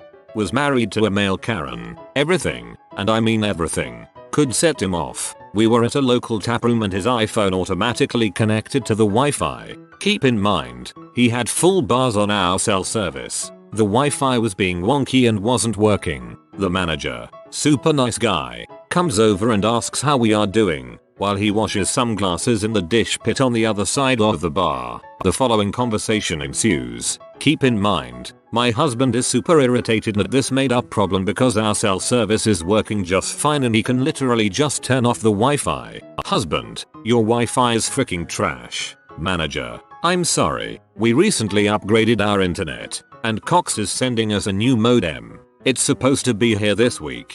Husband, if you say you have Wi-Fi, you should make sure it actually works. Manager, I know. I'm sorry. I'd be happy to restart the modem to see if that helps. Husband then ignores him and continues to talk under his breath about a made-up issue. This was my life for almost 5 years. The sense of entitlement was frustrating enough in public, but more so at home. I had apologized to more servers, retail workers, neighbors, and random people in public for him in 5 years than the rest of my life outside of him. You know what? Now that I'm talking about it, maybe he's not so much a male Karen. He's more like a piece of crap. Not married to one, but my mom is absolutely one. I spend most of my time with her in public apologizing to people after she's walked away. The one and only time it comes in handy is when I've bought cars and had her come in during the price negotiation phase. She's knocked off thousands purely due to how unpleasant she is and how much people want her to just get the heck out of the door. Weaponize a Karen. Nice. Divorced an abusive Karen who was convicted of domestic violence. That's a misdemeanor, folks. So she got half of everything. Totally worth it. My life before was a nightmare. Escape was priceless. Note, if you are in a similar situation, especially now what with coronavirus quarantines, and need someone to talk to, PM me. Married to one. She doesn't get why people think Karens complain so much. It's annoying for her and she'd like to talk to someone about this. My so's name is Karen and it kind of ruins these memes because she's very mild-mannered and nothing like them. My life has been a living heck. The number of times I have had to intervene to save the life of a customer service rep over nickels is insane. I've asked for divorce now just a couple weeks ago. Guess how that went over? Stay strong. Lawyer up. Bury gold in a place only you know where it is. Prepare for war, but good on you. Not married to one, but my aunt is. My uncle is this soft-spoken giant. He never stands up to her in any way, except once, at their daughter's wedding. She was about to interrupt the ceremony to close a window because she was chilly. Everyone sitting close could hear her whisper, "I'm going to do it, but I don't want to be in butthole." My uncle, in a calm quiet tone, says quickly, "Why stop now?" almost as if his filter just missed this one. I swear I could hear my dad snort 2 rows back trying to hold in laughter. Karen was not happy. Haha, that's great. My mom's a Karen. She is self-aware she is a Karen. My siblings and I send her memes about it. When my stepdad divorced her last summer, we were all amazed he lasted 17 years, to be honest. None of us like going out with her, it's terrible, and my husband just straight up tells her, "No, you aren't talking to the manager when we go in a place." I'll tell you guys a story my step told us. They are farmers and own a small beef and bee farm. They have a store they go to for bee supplies. The owner called my stepdad and asked him to please be the one to pick up their stuff because his staff was tired of dealing with my mom. He is the only one who went to the store for the next 5 years. My ex-wife is a Karen, in every sense but name. It was always so embarrassing. She was incapable of treating anyone like a human for the most trivial of occurrences. It was heck for me, as a person that's pretty forgiving and don't seek out confrontation. So in a one-word description it was heck. LOL. PS she's very codependent and jumps from relationship to relationship these days. Not surprised. My mom is a Karen. She thinks the world is supposed to cater to her, serve her, and everyone else is wrong. Once we went to Carl's Jr. She ordered 4 burgers. For the 4 of us. She pulls one out of the bag while the guy is getting our drinks and hides it. She complains that he forgot a burger. She pulls them out one by one and counts it in front of him. It's obviously missing because she hid it and he's swearing up and down he put them all in the bag. I'm stunned speechless and it happened so fast. She got a free burger and laughed as we drive off. I'm just staring at her and she opens it up to eat it on the drive home. And she ate her actual burger like the 5th one never existed. I can't even explain how she is when she's in the hospital. She treats it like a luxury stay in a hotel. That last bit about the hospital is the worst. Nurses are rated, not of the patient's health or the competency of their knowledge and medical skill, but by customer satisfaction cards. So our Karens often fill these out negatively based on whether they didn't like their low salt diet that is prescribed for their hypertension rather than actual medical competence. My mom is a literal Karen, as in, it's her name, but she's like a bizarro Karen. She will constantly ask to speak with managers and supervisors and bosses, but when said managers arrive, she unloads about the employee helping her out was fantastic, hardworking and friendly, and then she'll spend 20 minutes trying to figure out if she and the manager know someone in common. 9 times out of 10 they do. As a kid it would embarrass me. As an adult it's one of my favorite things about her. She makes people feel good about the work they do, and it's really special to watch how wonderful she makes people feel. Plus she's got long gorgeous silver hair. Karen and I are crying with all the love and support. She's a wonderful lady, and to give my fair city a much needed boost, this Karen is a lifelong Philadelphian. Thank you all for making mine and my mom's day. Stay safe out there. A Karen. Not married to one, but mom was a major Karen back when I was growing up. Mom, can we just go was my favorite question. Then the apologetic nod as we leave the store. I really relate to this. All throughout my childhood it happened. I remember being an embarrassed 11-year-old walking round apologizing for my mom's behavior in stores and restaurants. It sucked. It's supposed to be the other way around. My sister is a Karen. Everyone feels so sorry for her husband. Everything is his fault. He is treated like a slave. She only addresses him by yelling. She constantly insults him. We have no idea why he hasn't divorced her or flipped out and attacked her. We have all told her to cool it and her response is that he's just so stupid. I could go on and on, but my sister really is a horrible person. It's 4 PM. Time for your dong flattening. Not married but dated a male Karen for 8 years. He was a semi-successful business owner who was twice my age and I was young and dumb for a lack of a better word. The gist of our relationship was him trying to take over every part of my life. For instance, he would order for me at restaurants and would dissuade me if I wanted to try something new. If I had a problem with something it would be brushed off, but if he had a problem then he had to talk to a manager. Not knowing any better, I just thought he was very particular and even started copying some of his tendencies, like speaking up when I felt I wasn't getting the right service when I was out on my own. I realized who he was when we were flying back from Vegas and our luggage was heavier than when we flew in. Obviously we'd bought extra things which made up for the weight difference, so as he demanded to know an explanation from the check-in clerk as to why if it was the same luggage would it somehow weigh more. I innocently answered that it must have been the extra shoes and clothes. He was quiet and paid up. Later he told me to not to do that again as he knew the reason why the luggage was heavier. He was just trying to get away with not paying. At that moment a bulb went off in my head. This man who'd spent $1,500 on a stripper for his friend was making an already stressful job more stressful for the clerk in order to avoid paying $60. We broke up soon after and I checked myself on the Karen tendencies he'd rubbed off on me.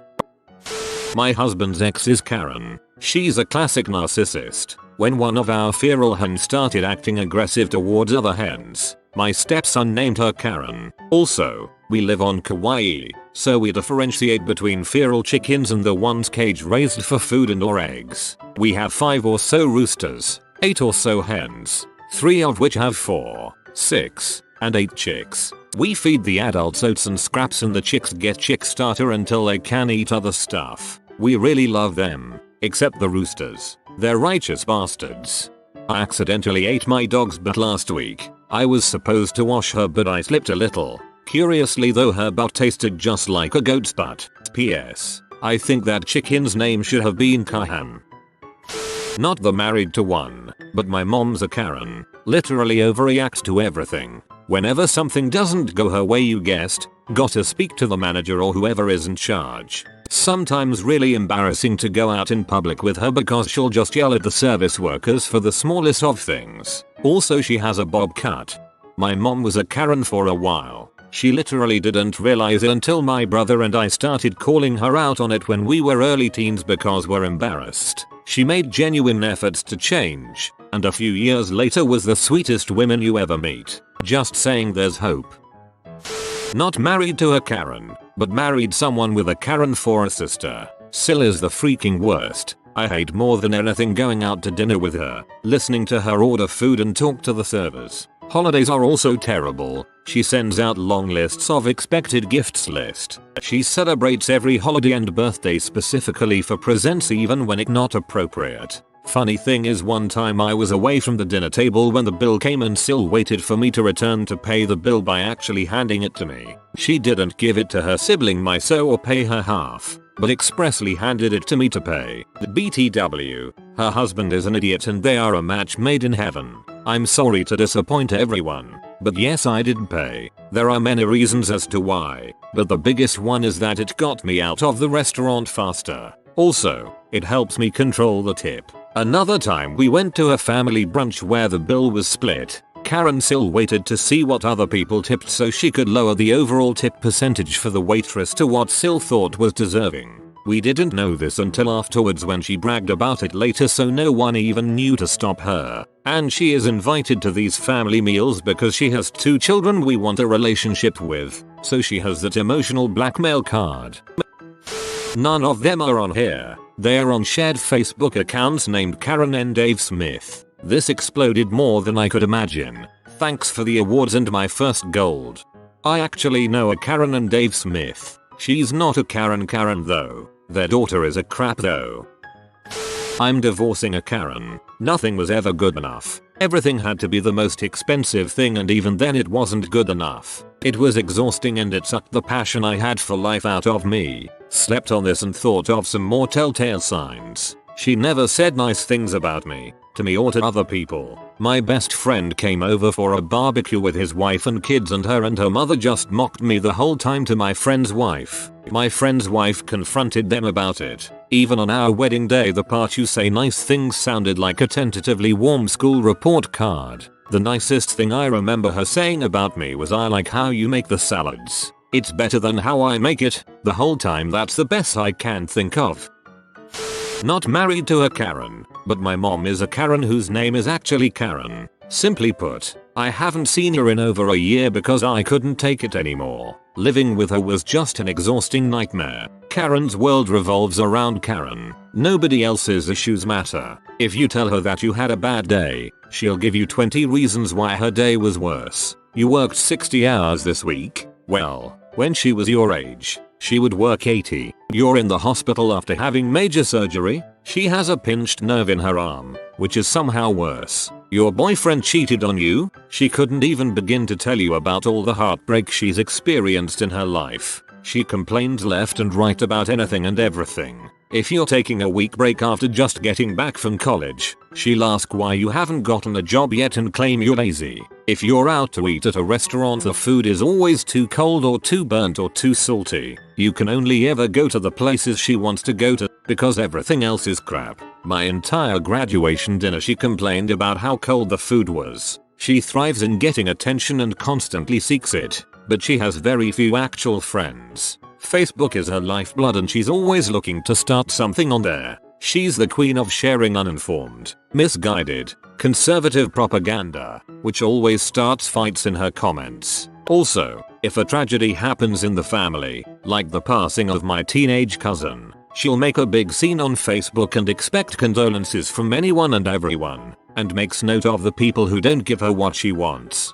Don't even get me started on the blatant racism. I've heard everything from, watch out for black people on the subway, they'll try to take your purse, to it should be illegal for those Muslims to cover their faces. You should be able to see someone's face. One of my best friends is black and she once told me, he's one of the good ones. They should all be like him. Minor, but the house always has to be spotless. You have a shirt on your bedroom floor? Pick up. You kids are all slobs. We have people coming over. No we don't, and even if we do, why would they be going in my bedroom? Her house is her house, and she'll let you know. Any object she has spent money on doesn't belong to you. It belongs to her. She also spends way too much money on home decor like oriental rugs, furniture, etc. But then complains about how she has no money. TLDR. My mother is a Karen who is actually named Karen. Living with her is a nightmare. And before anyone asks, yes, my dad is divorced from her. Oh, also worth mentioning, my mom doesn't need a haircut. Karen is a hairdresser. She gives the haircuts. Her clients are her main source of gossip. She spends all her time complaining to them about her life, how lazy her kids are, how much she hates her sisters, etc. As someone who had my hair cut by her for over 25 years, it's pretty exhausting to listen to.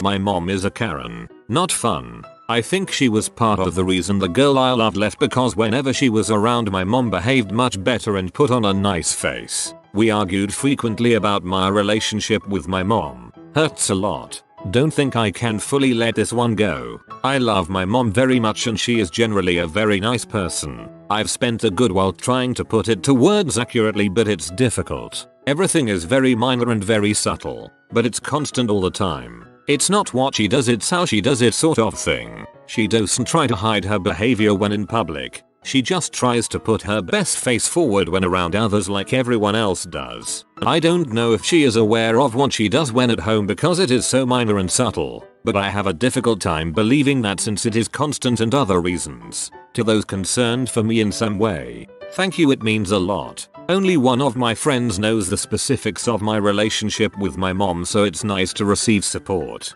To alleviate some of your worries, she doesn't control my life or actions. The pain she causes is dwarfed greatly by everything she has done for me. Without her I wouldn't have made it where I am today, and I am extremely thankful and lucky to give her in my life despite the pain. I do not think I will cut her out of my life. Less frequent contact helps, but she is not so great at terror that no contact ever is needed. I look forward to seeing her spoil my grandchildren and know she will trust me to raise them, not try to take over and do it herself. The pain of losing the girl I loved in a way I didn't think I was able to love is the greatest pain in my life. My mum did this with my friends. Everyone always said how amazing and funny she was, but behind closed doors it was heck. I couldn't convince anyone else otherwise. I taught my nephews, ages 9 and 11, about Karens last year when they stayed with us for a week after school let out. After describing trays and observing them in the wild, they asked somewhere around day 2, "Is our mom a Karen?" My reply, "You words, not mine." I knew from the beginning that there would be difficulties, but I loved her and made the leap to make her my forever partner. Yes, her attitude towards certain people and things confused me at times, but by keeping an open mind and accepting her for who she was, everything has worked out well. We've been married for 10 years, we have a darling daughter, and I've even come to love my wife's kimchi fried rice.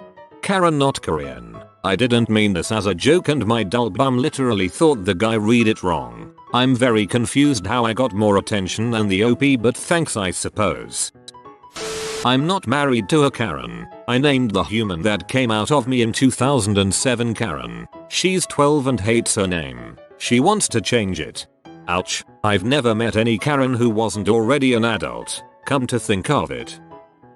I was married to a Karen. I'm sure the question on everyone's mind is, was she like that at home? The answer is abso-freaking-lutely. She was the kind of Karen who it had to be absolutely perfect or I'm complaining. Restaurants, stores, anything. At home was worse. I couldn't do anything right. Any ambitions or dreams I had, I wasn't good enough to do, so why try? Ugh. So glad I divorced her. Bonus. The lawyer she hired was an idiot and wrote the paperwork up wrong, so she won't get anything from my retirement. Or the lawyer was giving you a break after having to deal with her. You never know, they might have had a soul. Early in our marriage I started seeing some Karen tendencies in my wife. It started because companies were legitimately jerking us around on things we needed and she was trying to be more assertive. Initially she had it compartmentalized. She'd turn it on when she needed it and turn it off once things were getting resolved. But she started losing her ability to keep it segmented, and this entitlement mindset started bleeding into other interactions. It never got too bad, but I didn't like the direction it was headed. I finally said something one night after she'd gone into a store to return something, and came back out to the car telling about how she gave the employee a talking to about how terrible the return policy was. So I just asked her, an hourly employee, with no say in the matter, upheld the company policy as she was trained to do, and you thought it was appropriate to give her a talking to for that? How do you think that made her feel? What would you have done differently if you had her job? Was it worth ruining someone's day over this? Do you feel better that you made her feel bad? Or worse, is that how you want people to remember you? All the while I was circling back to the store, I parked the car and said something to the effect of, I think you owe that woman an apology, and I think if you take a minute to think about it, you'll do the right thing. She argued with me for a few minutes, because she felt like I was attacking her, but to her credit, she walked herself back in that store and stood in line for 10 minutes to apologize. That was a turning point for her, I think. Since then, even when people have legitimately screwed up, she's been much more patient, understanding, and polite. I'm grateful she was open to my critique because I have other Karens in my extended family, and I don't know if I could be with someone like that. My brother was married to a Karen. She lived to berate people and rarely went anywhere without a flask of vodka to fuel her fire. She despised kids and wasn't quiet about it. In the first year of marriage she decided her husband had to earn steamy time. So if she didn't like the way he painted the shed or groomed the dog or poured his cornflakes, and she never did, there was no reward. After 10 years he divorced her, moved to another state, and married a kind-hearted, generous, empathetic lady. Karen still can't understand why he dumped her perfect butt.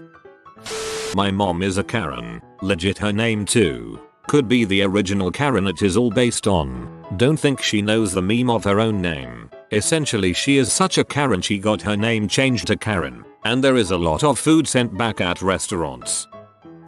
Not married. 4 years of a toxic relationship though. I broke up with her on Monday, again. We're kinda fricked financially because of this lockdown, so we are just feeling things out for a month before we decide for sure. This cycle is on repeat. I constantly have to cut her off and speak over her because of the way she treats people. Waiters, sales assistants, gym staff, neighbors, landlords, randoms we meet in bars, etc. Note, we were both waiters at the beginning of our relationship, so she has worked in the industry, but still lacks empathy. She blames the waiter if something is out of stock, etc. My second major issue, we are both English second language teachers. She teaches kindergarten, while I teach high school. Now that we are working from home I hear how she speaks to her students, and it's really opened up another aspect of her personality that I don't like. She will berate a student for not understanding instead of evaluating her ability to explain. Crapping on 3-year-olds and their second language doesn't fly with me. A lot of her behavior stems from a self-defense mechanism due to insecurity, but that's not an excuse. She doesn't realize how mean she is to people, including myself. I'm a people pleaser that would rather sacrifice my own comfort than someone else's. She expects me to be in butthole to people because I'm a biggish guy with tattoos. I don't exactly look soft. It's toxic as heck. Please help. P.S. The fricking is so good it rivals most easily. I do research a lot of self-help and am aware of the codependency and enabling traits in my situation. For those making assumptions based on one comment, don't be a Karen. My mother is a Karen. If something minor inconveniences her, she blows it up into a huge done, constantly complains, belittles me and has a slight superiority complex. Same bruh. Managers of Reddit, what's the stupid reason a customer has asked to see you? Restaurant manager here. We provide complimentary bread baskets on our dinner tables. One lady clicked me over, because who doesn't love that, to tell me I was running the most unhygienic establishment that she had ever eaten in, and that, with her food hygiene level 3 certificate, she could and should have me shut down. Why the fuss? There was some jam on the bread, and I had clearly taken used breakfast stock and tried to cost cut by serving contaminated bread at dinner. I'd cut the bread not 10 minutes before, burning my hands on it as it was fresh out of the oven. Definitely not leftovers. I apologized profusely yet non-committally, removing the offending bread amid increasingly patronizing comments about how I really ought to know how to run a restaurant and that being so thick as to do this blah blah blah. On inspection, the red blobs of jam were drips of red wine from the bottle next to the bread basket that the lady had poured herself. Needless to say, I wasn't shut down. That's the word you are looking for. Suggested adjective. Dumb.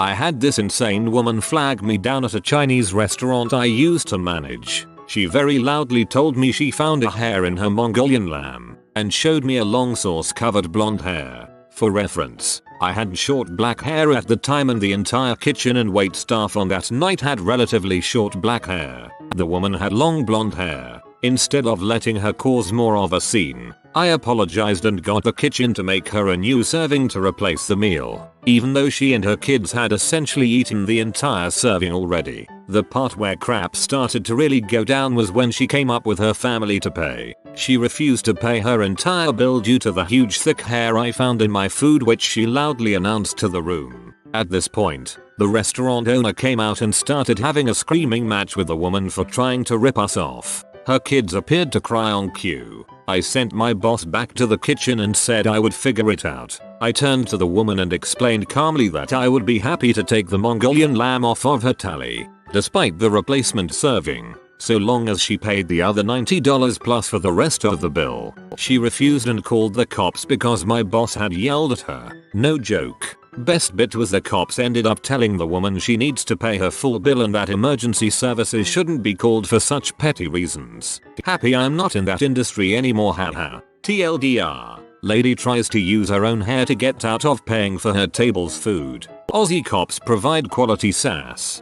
I know this isn't what happened, but I am imagining a whole kitchen full of ethnic Chinese staff being accused of letting a blonde hair into the lamb. That is a rather absurd mental picture.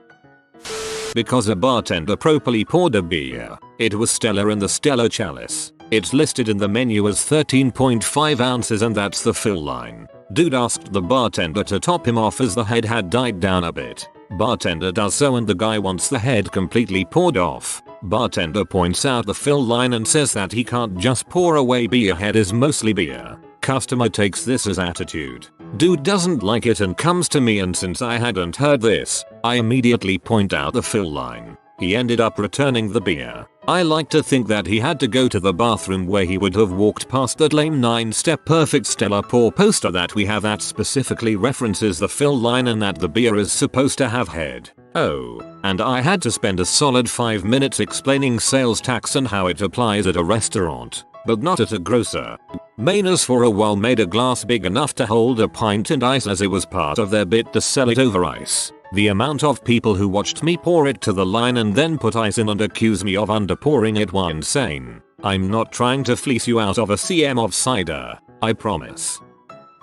Quite a few years ago I was working at a pizza chain and I had someone call in and ask an employee if we would honor a coupon that was over a week expired. My employee told her that we couldn't honor it but he would ask me. Before he got the chance to ask me, she decided to make a big fuss, was fairly disrespectful to my employee and wanted to speak to me about it directly. She complained saying it was only expired by a few days. I backed what my employee had told her. We wouldn't be honoring it. About 20 minutes later we got a call from her again and this time I had answered. She didn't make it the whole way through asking if we would honor before I told her the answer was still no. We had caller ID so I knew it was her again. About an hour after the second call, the employee who took the first call comes back to me saying there is a woman at the front of the store who wanted to speak to me about him not honoring a coupon. It was the same expired coupon. She told me that she would be going elsewhere for pizza from that point on because our service was terrible, specifically that not honoring an expired coupon for a loyal customer. I had never seen her before and we had no records of orders from her. Was bad business. I told her she was welcome to go elsewhere. The ultimate kicker is that the coupon was for 50 cents off any order. It wasn't a big deal and I would have absolutely honored it had she not treated my employee like crap on the phone. TLDR. Customer was rude to my employee so I wouldn't honor her expired coupon. Yeah, I thought she lost her chance when she started being a bee. Asking me what the showtimes were. They demanded I come over to guest service where they stood tapping their foot impatiently. Keep in mind I am in another part of the building, so it takes me several minutes to walk all the way there. I get to guest service and ask them what the issue is. They say we need to know the show times for today. I give them a weird look, as the box office is literally right outside the doors with a huge marquee displaying the digital showtimes. We also had a huge digital McQueen sign on the inside of the building in the lobby displaying all of the current showtimes. It was also a weekday, so it was slow. We have the showtimes outside on the display board in box office. I mistakenly told them, well, it's cold outside. This really baffled me as it was nearly 60 degrees that day and the husband was wearing shorts. 60 is warm as I live in the northeast. After reading them some showtimes they got mad. Well, don't you have anything right now? I told them that no, we did not have anything starting in the next 5 minutes. They stormed off without buying any tickets. Don't know how someone ends up that entitled stupid and complains about standing outside in spring weather.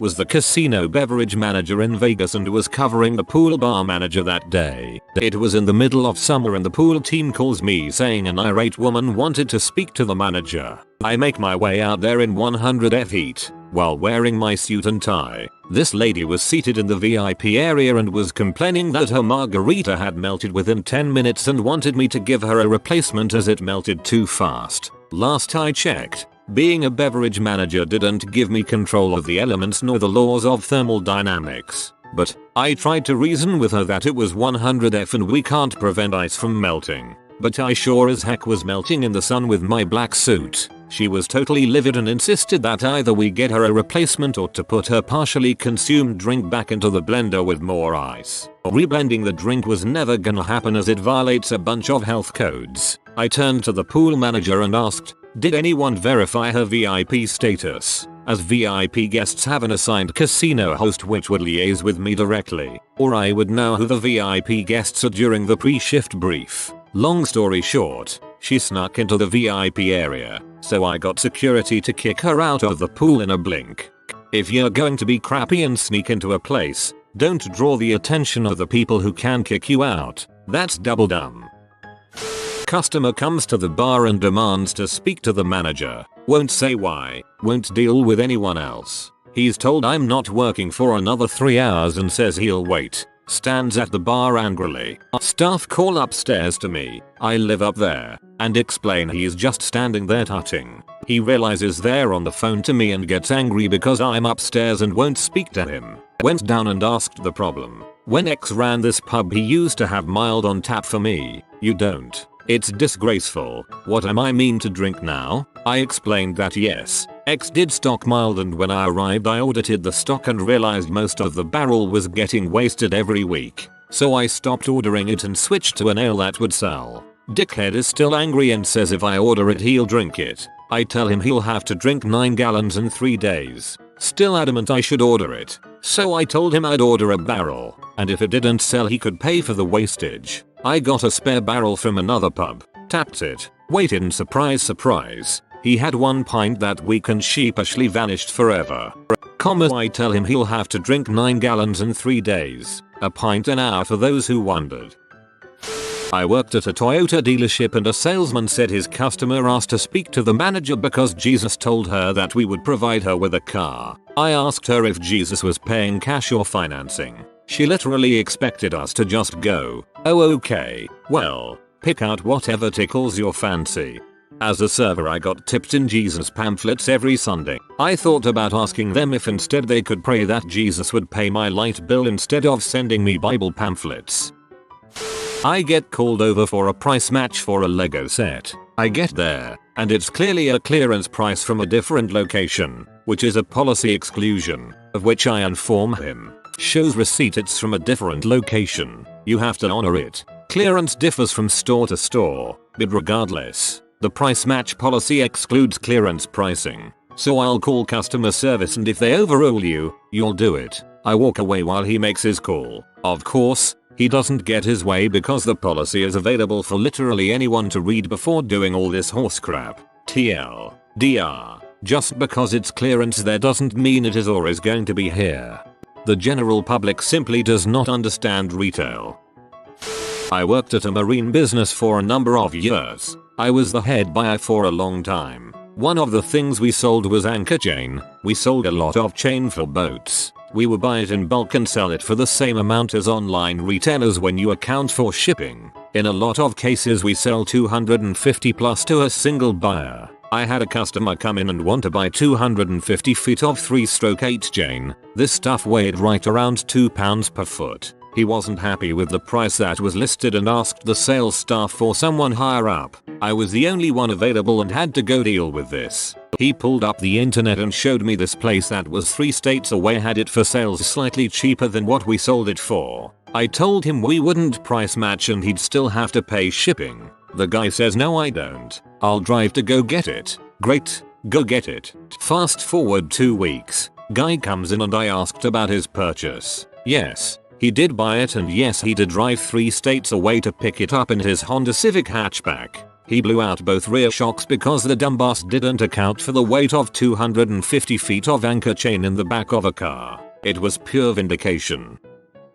I manage a landscape supply yard. One of the customers came in saying our employee was very rude and refused to load him. Knowing this employee, I knew they had to be a good reason. The customer asked the half black half Korean employee if a half-breed like him knew how to operate the equipment. That was the first thing the customer said to him. Obviously had no problems telling the guy his business wasn't welcome. He proceeded to tell me how much he'd damage our reputation, and we'd hurt without his business. The guy spent under $5,000 a year with us. To put that in perspective, it's March with several feet of snow on the ground and I've had 6 sales over $5,000 today in just an hour of being open.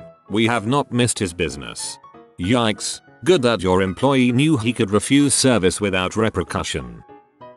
When I worked for Apple years ago, a customer came in to buy a new iPod. Totally normal interaction, but before I ring him up, I ask him what computer he has, to verify that he'll be able to use the iPod. This was the first generation of iPods that only worked with a version of iTunes that could only be installed on Macs that had an OS that could be installed on the newer versions with Intel chips. It comes out that his computer doesn't have an Intel chip, so he won't be able to use the iPod. I apologize. Explain that he can't use this generation, but the previous generation will work, and I can help him order one online, though we don't have them in the store. He says no, instead he wants a new computer. I say great, and begin to talk him through pricing and options. He says no, that he wants us to give him a new computer, that it's our fault he can't buy a new iPod, and we need to make it right. I tell him we can't do that, and he says we'll see and demands a manager. My manager really relished telling him to get the frick out of his store, in so many words. I've never had an iPod, but it always seemed some crazy hoops you had to jump through to get good use out of it. UK worker here for a large supermarket. Every little helps. Customer comes over, this toaster is £25 in Argos and 30 here, what shall I do? Me buy it in Argos. In her words, she could not believe the audacity of me suggesting she go elsewhere, so I stated we don't price match with other retailers. Called over a mangers whose opening words after I explained the issue were buy it from Argos, it's cheaper. Some people are strange. I manage a movie theater and oh boy, I field stupid complaints all dang day. Being in charge of our customer review responses is a headache and a half, and the discounted days bring in all sorts of crotchety old farts. I had a lady complain that there were children in an auditorium showing a, wait for it, kids movie, when I was 9 months pregnant, bitterly fat and waddling. An old man snapped at me for not moving fast enough to serve him a beer. One guy once demanded movie passes because he fell asleep in the middle of the movie and was pissed he missed the ending. An elderly couple threw a fit that I wouldn't accept coupons that were older than me. And, oh, the attempted scammers. My most recent instant was just the other night. A man was practically counting the ice cubes that went into his soda cup, and when he said that was too much and my concessionist poured some out, he got angry. Then when my concessionist asked what soda he wanted, just to clarify, he snarled some variety of the contemptuous "what are you, new?" and cancelled his whole order, half of which had been made. Then he left. Then he came back 5 minutes later and complained that my concessionist wouldn't give him the other items for free. It didn't actually escalate to calling the manager over, because the second he turned to flag me down he saw me staring at him and realized I had heard the entire interaction and just left. But Jesus Christ, I gave my concessionist a pep talk and some pointers on how I would deal with a similar situation in the future, and he brushed it off. But why people are like that I'll just never understand. Sadly, people are like that because it's cheap and easy to be a dong. At best you get something free, and at worst you get what you wanted as long as you're willing to pay for it. Terrible people recognize this and exploit the heck out of it. God, I hate those people. I used to work in a bar. We added a new tap to start selling Carlsberg beer because of some promotion the supplier was doing. A few days later, old guy demands to speak to the manager. He says that the Carlsberg tastes off and totally wrong. Tastes fine to me, but he says he's been drinking Carlsberg as his main pint for a year and knows it tastes wrong. I was the one who set up the keg line taps etc. So my manager takes me aside. At first I'm thinking, frick, I must have upped the beer lines somehow. Frantically running through all the steps to imagine what I could have done so wrong and if I've somehow been poisoning our customers with bleach or some crap for the last few days. Then the old guy says, "Yeah, you must have messed up big. I drink Carlsberg here every week, and it's never tasted like this." I'm thinking, what? We didn't sell Carlsberg here before a few days ago. So I call up the head barman. Where the frick were we getting Carlsberg for this man before now? Was it bottled Carlsberg or something? Oh him? LOL, just give him a Budweiser. He made such a fuss when we first opened that we didn't sell Carlsberg that we just gave him Bud, and he's been drinking it ever since. Don't argue with him, it's not worth it. So I went out back and fixed the taps. I apologized to the man, and I told the barman to give him Budweiser in a Carlsberg pint glass. No more complaints. So I went out back and fixed the taps. I apologized to the man, and I told the barman to give him Budweiser in a Carlsberg pint glass. Sir, I must make a complaint. I ordered a Bud and you put beer in my glass. Not a manager, but when I worked at a Tex-Mex restaurant, a woman asked to see my manager because she was supposed to get 90 cents in change but said she didn't want that much change, so she wanted me to give her a full dollar instead. I told her if you don't want your change you don't have to take it, but I can't just give you extra money, even if it's just 10 cents. She then asked to see my manager, who gave me the most really look and proceeded to politely tell her the same thing. I used to be a shift leader at Cinnabon, and the unbelievable amount of people who ask for stuff we don't have and get mad that we don't have it is atrocious. That is ranch, meat, pretzels, glaze, chocolate. Our store phone was broken for a few months or so, which has been nice not taking calls, but it gets a lot of questions why we don't pick up the phone when they call. One person came by and said they called here and the manager told them they could have a free Cinnabon because theirs was dry and old. I asked if they talked to X, a previous manager who no longer works there. They said yes, and I gave them the sassiest "well, our store phone hasn't been working for a few months, so that is clearly a lie." They stormed off. I felt good about the rest of the day. Gimme some meat with that cinnamon bun.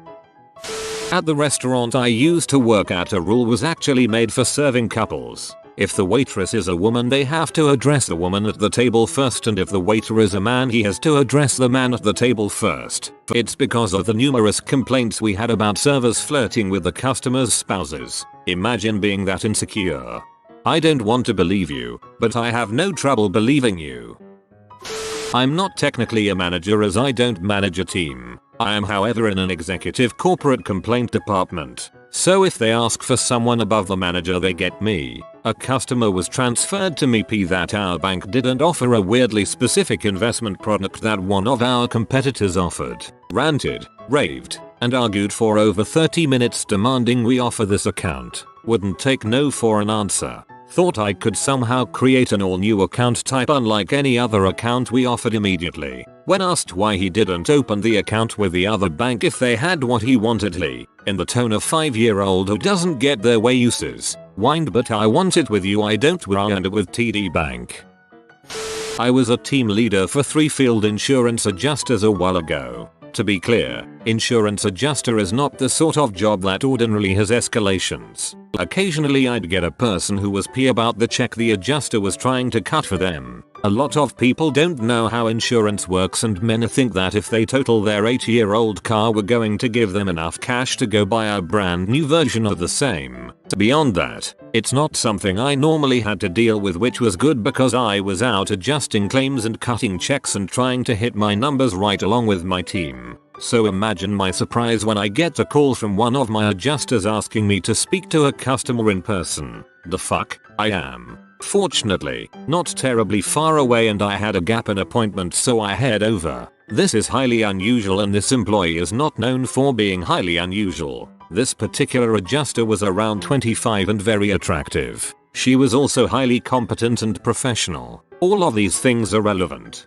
This guy dinged up his Beta that he inexplicably had full coverage on. The cost for parts only exceeded the actual cash value of the car. So, she totaled it and was preparing to cut him a check for a whopping $500. A minimum our company set for crap cars like this, is giving someone a check for $32.50 is more likely to enrage them. I should add that she did all of this fine, by the book, work while the 65-year-old man with a Santa beard, dirty overalls and who smelled like fesses was sexually harassing her. He was mad about her rejections of him. He was mad he was only getting $500. He was insistent that this pose was worth closer to $5k. Nope. She needs to close out the case. But the guy is being belligerent and wants to talk to her boss. She is feeling increasingly unsafe. She was coached following this that if she ever felt unsafe she should leave immediately and not stay to try to wrap things up, and calls me over. Dude first tries to negotiate with me over the ACV of his car. Nope. Then he just wants me to give him more money out of his loyalty to our company. Not gonna happen. Finally he tells me that he'll drop the whole thing and accept the check if my adjuster agrees to go out on a date with him. At this point I'm just done with this shitbag. I went back to my car, printed the check and brought it to him, told him to sign. I told him he wasn't getting a date with any of my staff and we were leaving immediately. If we left without giving him the check, there would be no check in the future. He begrudgingly signed and we departed. I went back to the office and noted that it looked like he was using his vehicle for hauling. UW followed up and non-renewed his policy. He officially became some other company's problem. Not really stupid, but just awkward. Medical office manager here. We are a specialty ophthalmology office, so we aren't quick to discharge because patients have very little recourse in our region. A couple of weeks ago I had to discharge a 70-plus-year-old male patient due to several sexual harassment claims from multiple employees over the past year. Each time I got a claim, I sent a certified letter to the patient stating the terms: "You have 3 strikes and then you're out." First time he tried fondling the arm of one of our assistants who was taking eye photos. Second time he slapped an assistant in the rear on her way out the door.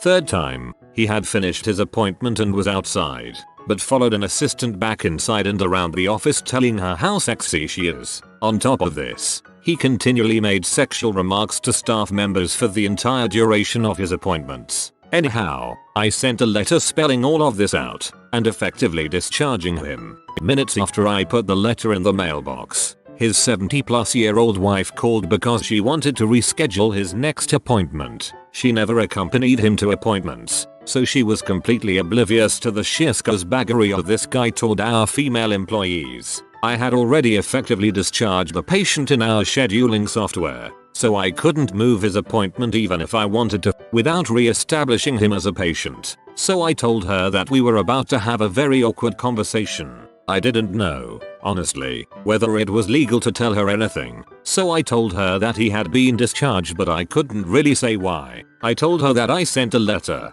addressed to him and that it went into great detail about why. I suggested that she speak with him about it after he received that letter. Of course, she grilled me for information. She asked, was it because of his conduct toward employees, and I replied that there are very few reasons why we would ever discharge a patient, and that was certainly one of the reasons. Otherwise, she was trying to squeeze blood from a stone. I wouldn't tell her anything else because I simply didn't know where the situation stood in terms of HIPAA and basic professional privacy etiquette. She hung up 10 minutes later, angry at me to the point of tears but also suspicious of her husband of 50 plus years. I bet the conversation at their dinner table was really tense that night.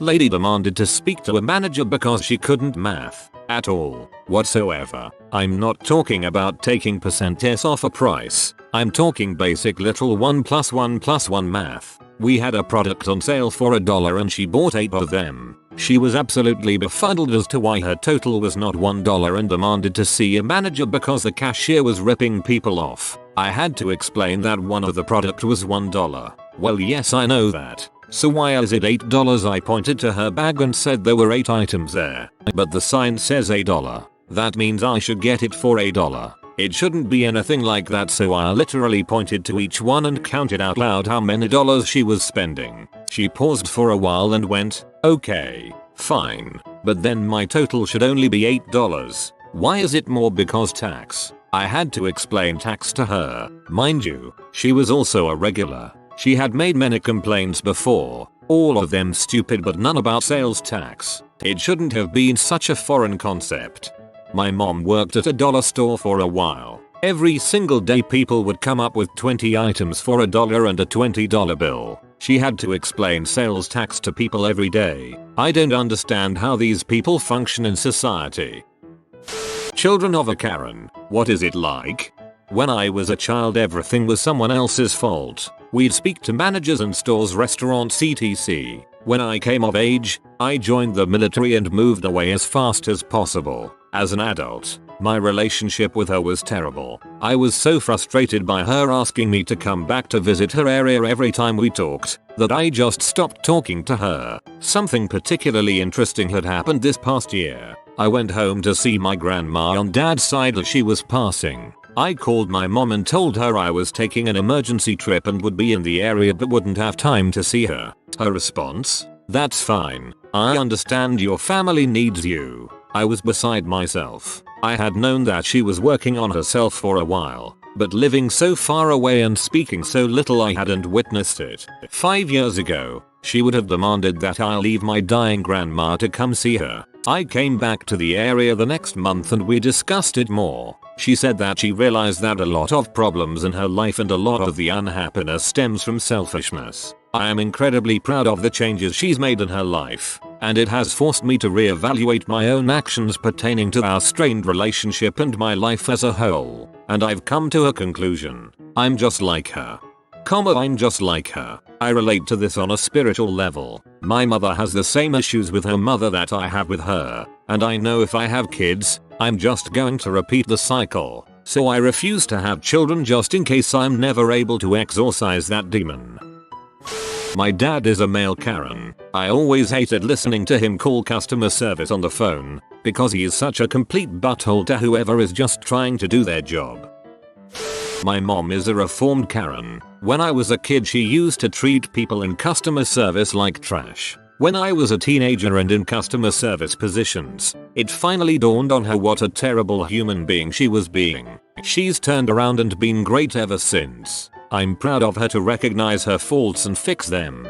This makes me think of parents who are full on fire and brimstone against homosexuals until their kid comes out as gay and suddenly whoosh 180. I guess it's great that people change their views, but it's quite crazy how insular we are, often as a species at least, until something directly affects us. My mom is somewhat of a Karen, mostly in regards to restaurants, and I have an anxiety disorder. It's a combination made in heck. My sister is a Karen in recovery, and her teenage kids are mortified by her. They had a Karen intervention with her a few months ago and pointed out that about 1 out of every 3 visits to a restaurant results in a meal or a drink sent back, and about 1 in 10 results in a conversation with the manager. Unresolved complaints over the phone practically have a pre-written script. This is unacceptable. Poor customer service, etc. She's trying to be more self-aware because she now recognizes that not only can her behavior be embarrassing, but she's a Karen caricature. If someone described the typical Karen by looks, age, race, tone of voice, social standing, they would be describing her to a T. Sure, it's Karen shaming, but we're living in a society here. There's literally nothing wrong with Karen shaming. Frankly, it's embarrassing. You have to sit there while they shriek at a manager and cause a big scene. If you try to chime and you get yelled at, then they are in a bad mood the rest of the day. I've sat through hour-long debates with managers over 11 cents disparity on a bill. Everyone is looking at you and you are just kind of trapped there. When my siblings and I were younger, she was great, but she's become more insufferable as she's gotten older. She has 2 voices, a talking to us voice and a talking to other people voice. Her other people voice is very serial killer-like. She tells us not to shop at certain stores or stay at certain types of hotels when we travel because they are ghetto. She is never ever wrong. For anything. Even when I tear an argument of hers to shreds, she makes me apologize. I've never received an apology from her in my life, even when she screamed in my face for absolutely no reason. She's not exactly the let me speak to your manager type, but she will leave places crappy reviews on Google or Facebook if she doesn't like the service. Speaking of which, she is the queen of Facebook. The first couple months of the pandemic she wouldn't stop posting about how we all need to go back to living. Now that the protests have started, she's been ranting about how she didn't sit in the house for 2 months for it to be ruined by protesters. I've had to learn to just ignore it and be thankful I don't live with her anymore. It may also be worth mentioning my mom is a 2nd generation Karen. My grandma is the literal textbook definition of Karen. She's almost 80 years old and I still can't go to restaurants with her because I never know what she's going to say or do. My generation's Karen seems to be my brother. However, my fiance already knows that if I ever start showing any traits of Karen then he is to immediately put me out of my misery.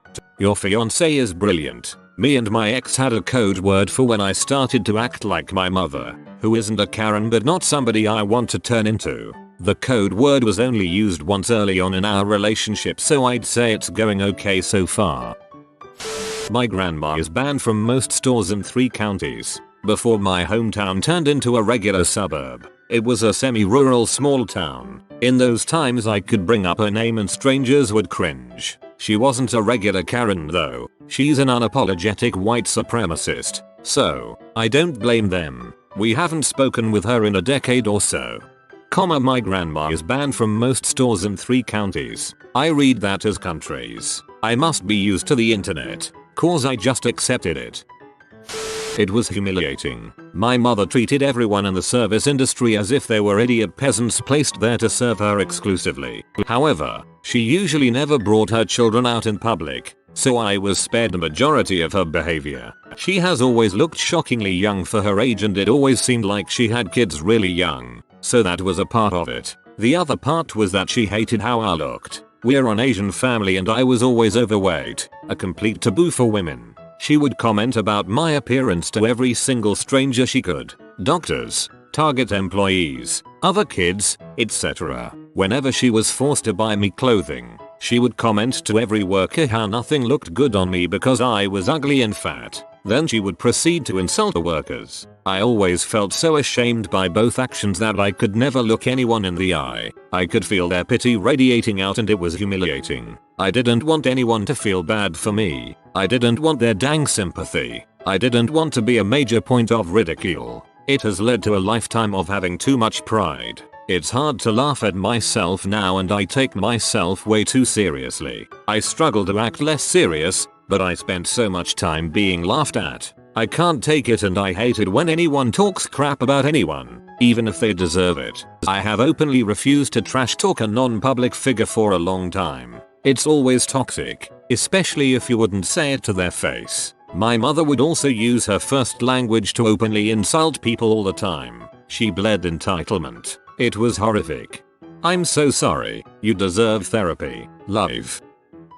My aunt is a Karen. Quite frankly, both our families flat out ignore her. She has no relationship with her kids. We didn't realize how much it impacted our lives until we grew up and saw that kind of behavior just makes everyone hate you. The only people that put up with her is Karen's husband and my mom, her sister. Even then the marriage is basically done. The number of times I heard the squeaky wheel gets the grease just makes me cringe to look back on. She was so proud of it every time too. Then I grew up and got a service job and it immediately sunk in. The squeaky wheel gets replaced. The bare freaking minimum to just get them to shut up and get out the door. And you remembered from that point on as a problem. So in the end, everyone hates her, including her own children. I have many patients who are children and their Karen mothers are probably the worst part of my job. I feel bad for the kids and husband the most, to be honest. My mom is like 10% Karen, 70% when she is hungry or upset. It's really embarrassing. Just deal with the mother as calmly as you can and give the kid some candy or something. It's utterly humiliating, especially when people are staring. I grew up in Texas but my parents are originally from Tennessee. When we were visiting Tennessee once, she remarked about how few Tennessee state flags were flown compared to the number that you see in Texas, so she thought they could use a little more state pride. She wrote letters to a few congressmen and I think even the governor's office to tell them to fly more flags. The next time we visited she'd point out every Tennessee flag we saw. Obviously you couldn't prove it was because of her, but admittedly there were a lot more that trip. TLDR. My mom asked to speak with the manager of a whole state and got her way. This was a cute pit stop on a road of narcissism and sadness. Thanks for the story. My mom is a Karen to service people sometimes. She can range from mildly rude to a total monster at times. I used to make excuses, like one time when she worked as a realtor and in the middle of buying something retail, stepped away a bit to take a phone call. The lady had this obvious "Are you kidding?" that couldn't wait another minute to finish this kinda expression. I tried to smooth it over like, "Oh sorry, she's at work always even when she's not at work" kinda thing. Lady responded, "It's still rude and tbh." That was the first moment I realized, yeah, my mom is rude. Now if she's unreasonable I straight up tell her off. Usually ends in the two of us fighting and me apologizing to whoever just got yelled at. The worst was after my grandma died. She took her feelings out on everyone. After her being rude to a waitress for no reason, my brother told me to ease up since she just lost her mom. I replied, "Every one of us here just lost a person we love, but they gives her no right to treat others like crap, especially for no reason." Yup, grief is no excuse to act like that. Maybe the person she's yelling at also lost someone. My mom was slowly treading down the path to Karenhood. I would just hang my head and be embarrassed, but I didn't really know why it was so wrong. Well, a few years in retail fixed that right the frick up. So when that crap started up again I calmly explained that she's getting pissy at the wrong person and has to follow the same rules everyone else does. She shouldn't expect special treatment just because she's angry. Fortunately, she took the road less traveled and made an effort to be more understanding and calm. You have to realize no matter how many times you tell them their behavior is wrong or that they're just wrong in general, it will get you nowhere. I cannot tell you how many times my mom has said some ridiculous crap and if you say anything other than "yeah I agree," she plays the victim card. Usually indicative of a personality disorder. My mom will always exaggerate everything. She's got to keep up with her friends while they complain about how their kids are doing drugs, shoplifting, sneaking out. My mom talks about how I said the word crap and makes it seem like I cussed out an adult right before murdering them. I'm almost an adult and I'm not allowed to swear. And yes, the child swear words count too. Any word that can be used as an insult counts. I would be way too tempted to embarrass the crap out of her by waiting until the next time she's with the friends and starts in about you start exclaiming, "Mom, that's not half as bad as what you've said about friend, other friend, third friend" behind their backs, and then possibly give a nice little ditty about some awful remark made about them. Freaking terrible. She would yell at any person trying to help her if they said anything she just didn't like or agree with. Not only do I have anxiety from all that horse crap, but I also now go out of my way to be nice to anyone providing me a service as much as I can. I also make it my mission to make them laugh so they can be comfortable. My husband and I like to trade stories of when we can get people to smile or laugh. One time that sticks with me is when my couch was being delivered by Massus. I was just in the living room doing my usual crap of saying funny things and just being my weird self trying to make the two guys comfortable in my home. One of the guys stopped as he was cleaning up all the plastic that the couch was wrapped in and said to me, "Thank you for being so nice. Most people don't even look at us." I was floored. Not for the compliment, but that people would treat another human being that way. Just terrible. Also, shout out to my dad for always teaching me to be kind. My husband and I once took him out to Outback Steakhouse for his birthday, and when the waiter came to take our order, my dad insisted he sit down in the booth next to him because he didn't think he should have to stand to wait on us.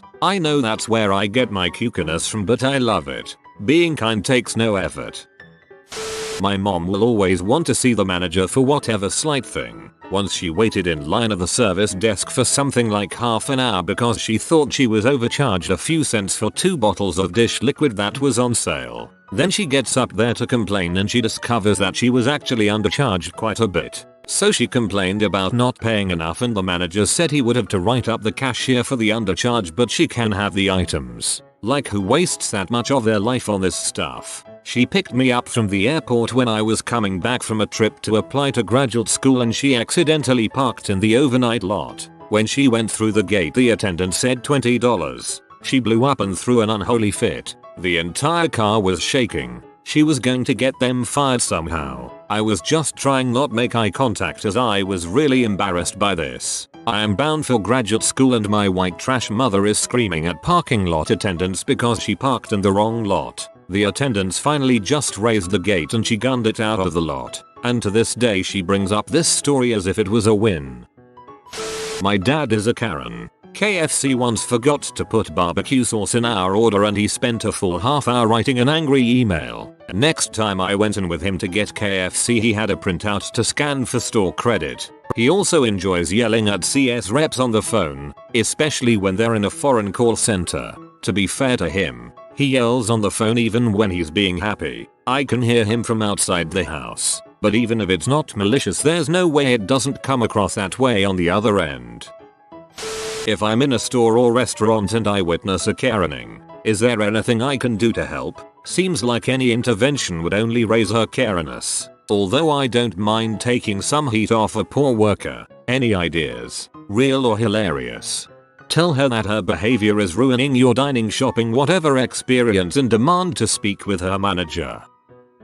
My mom once had some strong Karen tendencies, but she started channeling that Karen energy into activism, community service, and advocating for people, and it morphed into assertiveness and tenacity rather than rudeness. Honestly, she's an inspiration to me, because she took what was an issue for her and turned it into something positive that helps others.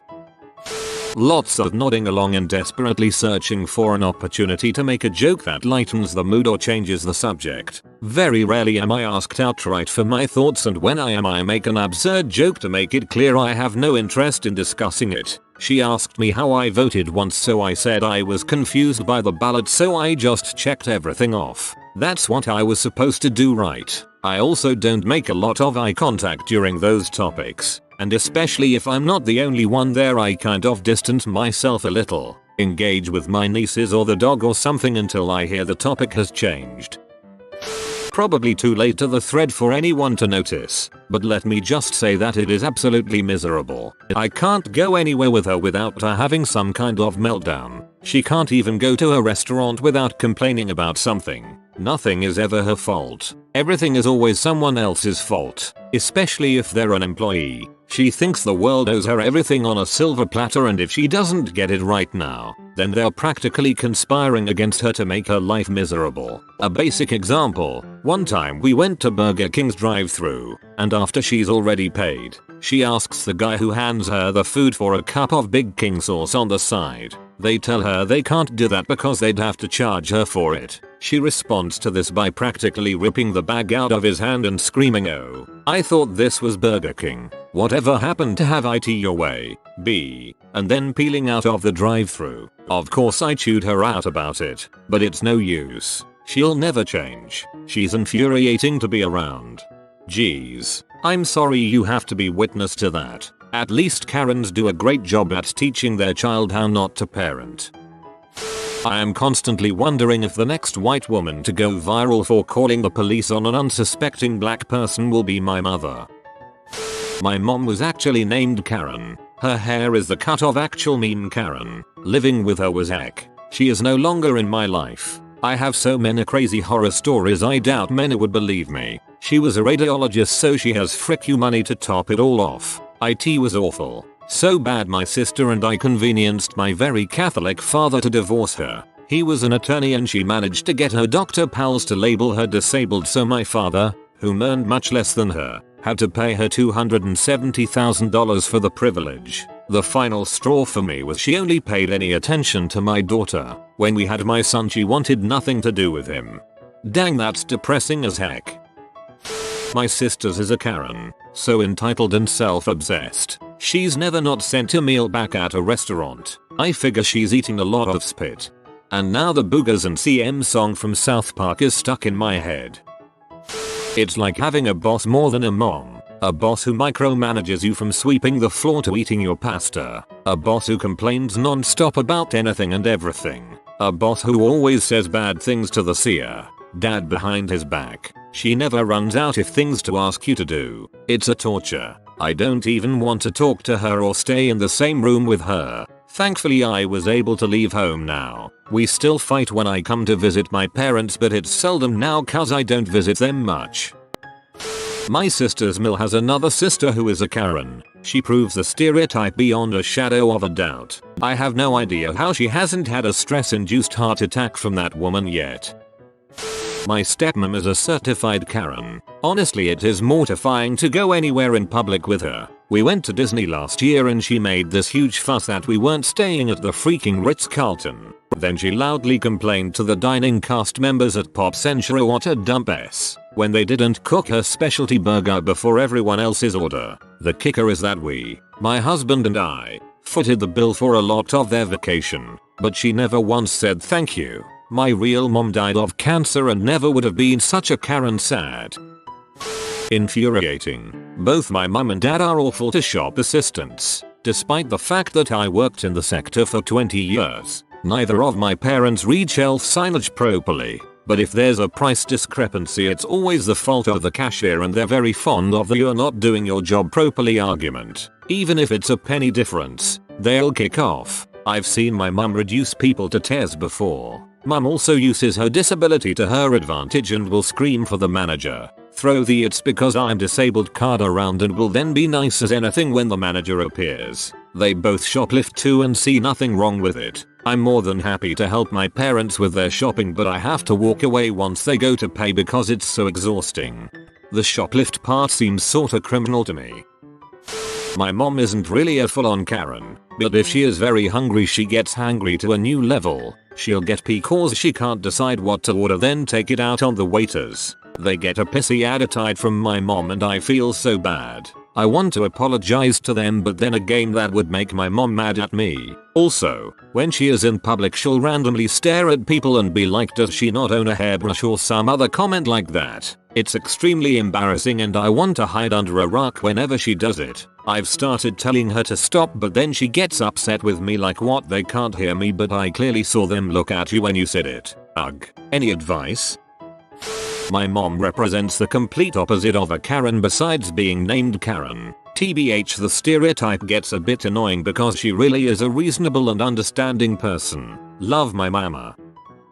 My mom's a semi-Karen, but my aunt is the uber Karen, so when there's a family dinner with her present, I make sure to sit as far away as possible, because the embarrassment is too much to handle. Her thing is to try to create her own meal by using elements of at least 3 other meals on the menu. I want the herb crusted chicken, but roasted instead of grilled, and the sauce from the pork tenderloin, but can you put it on the side? And instead of grilled asparagus, can you do the pot stick as appetizer for the side? But only 2 because I can't eat 4 and I don't want to get charged for 4. She does this at low-end chain restaurants. The goal is to make sure they mess up the order somehow and then she relishes sending it back. Then as the waiter is leaving she says, loud enough for them to hear, I mean it's pretty hard to screw up. I've seen her accidentally create a Frankenmeal that happened to be really close to something already on the menu. That's when she makes a few last minute modifications or makes up a deadly allergy to something so it remains complicated.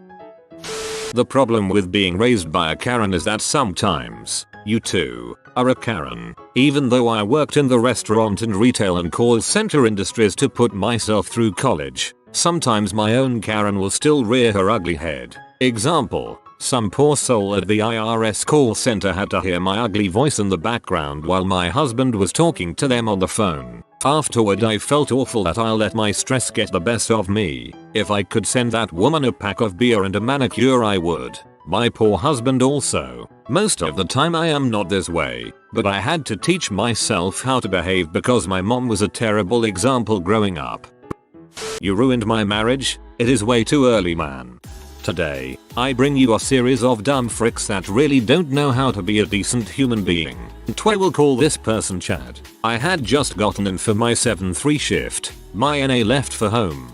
Within the first 5 minutes, I had a son of a bee walk up to me to the desk and lose his crap on me. We will call him Chad. Chad came downstairs and wasn't very nice from the start. It was like 7:05 AM. Hadn't even had my second cup of coffee yet. Before I continue with the tale, I will just say, Chad yelled a lot at me. Just know, I didn't tell him to stop for a good reason. Me. Good more. Chad, you seriously charged. What the frick is wrong with you? Me. I'm sorry, I'm conf. Chad, you charged me for the room. Me. Yes. Chad, do you know what you did? Me. I charge you for your stay. Chad, no, you destroyed my marriage. At this point you're wondering, what the frick? As was I, because what the heck was he smoking? Was it crack? Chad, you destroyed my marriage. Me. How may I ask? Chad, you charged my card, my wife is going to find out I was here. Me. Okay. Chad, I was here with a different woman.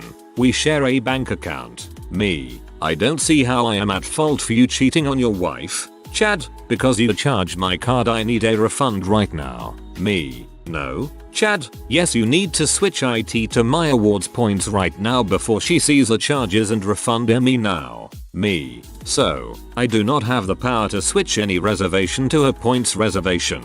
You either have to do that online or through our reservation service. Once you are checked into the system, there is no switching to points and no way to do a refund unless for a very valid reason, and it has to be a valid reason. Chad, this is a valid reason. Me. Was there anything wrong with the room? Chad, no. Me. Check-in process was fine. Chad, yes. Me. Nothing happened during your stay. Chad, no, it was fine.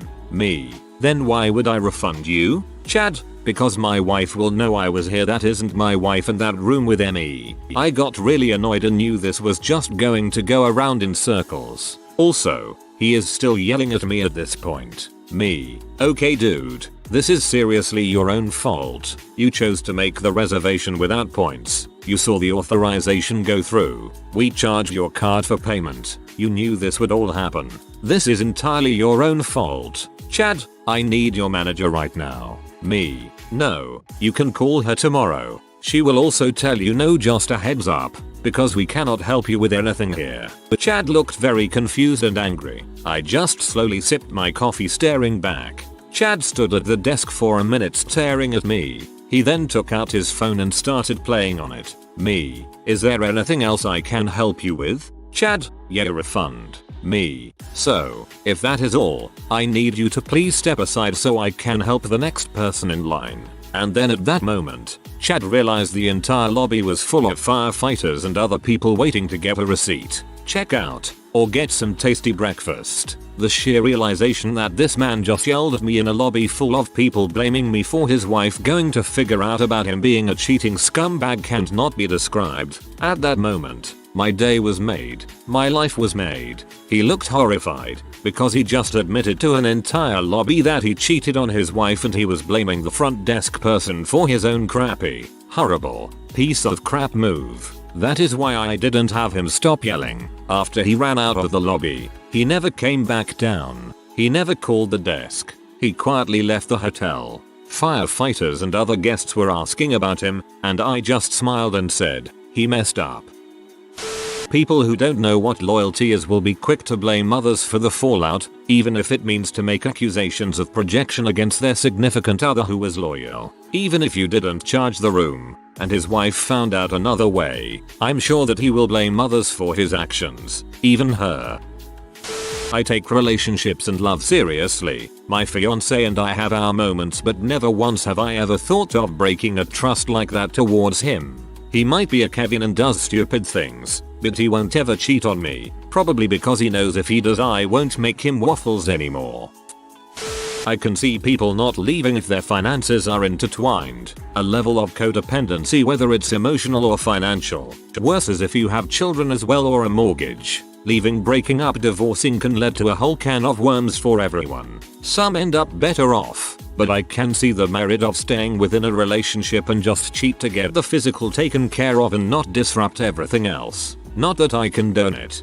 For me personally, if somebody cheats on me and I am in a financial slum, I will not hesitate to leave their asses. I don't care if I have financial issues. My emotional connection is gone, because it's just filled with them cheating at that point. Especially if we had kids, that will end negatively for the kids, because I will forever be stuck on the fact he cheated and will never be able to let that go. I guess it all depends on the person though. This is the exact kind of douchebag that deserves a divorce with one of those frick him in the butt divorce lawyers. The kind that is drawn out for years that he has to pay for. How dare he get mad at anyone else but himself for being a cheating bastard. Good for you for holding your ground and letting him hang himself. This is the type of jackbutt who deserves frick him in the butt divorce lawyers with alimony checks on top of it. Super easy to hold my ground. I had an audience and I was enjoying making this man embarrassed. I'm not a cheater and hate cheaters, but I can understand some of them. Society paints monogamy as the only way to be, and if someone wants to have sex with anyone but their partner, they scream about how that person can't possibly love you.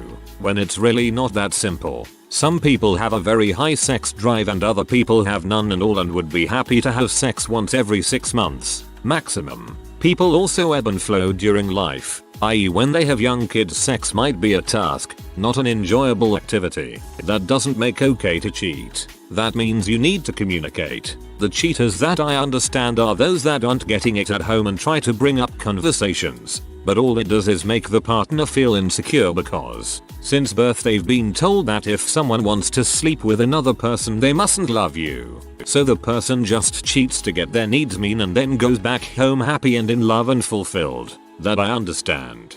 This is why more folks should realize that ethical polyamory is an option. Screw what society thinks. Sometimes one person can't fulfill all of the needs that someone else needs, and that's okay. You just have to communicate clear boundaries and expectations. That being said, screw cheaters and other people that break those boundaries. In a typical monogamous relationship, the boundaries are you won't have a relationship with someone else, and people either need to respect that, talk to their partner about it, or get out of the relationship. You don't do something your partner trusts you not to do behind their back. I have a similar story. A few years ago I was a night auditor at a small comfort suites. A lady showed up wanting to pay in cash. No big deal, we just need either $150 in cash or a card on file for incidentals. She tells me she doesn't have the cash and doesn't want to put a card on file. For the spot I was at, that usually meant drugs. I told her it had to be one or the other and she asks if it'll appear on her account. At that point I figured it out and told her it'll show a $10 authorization. She said okay and put the card on file. About 20 minutes later some dude shows up asking for her and I say I can't tell you if a person is here or not. It's policy. She comes down to get him and they head into the room.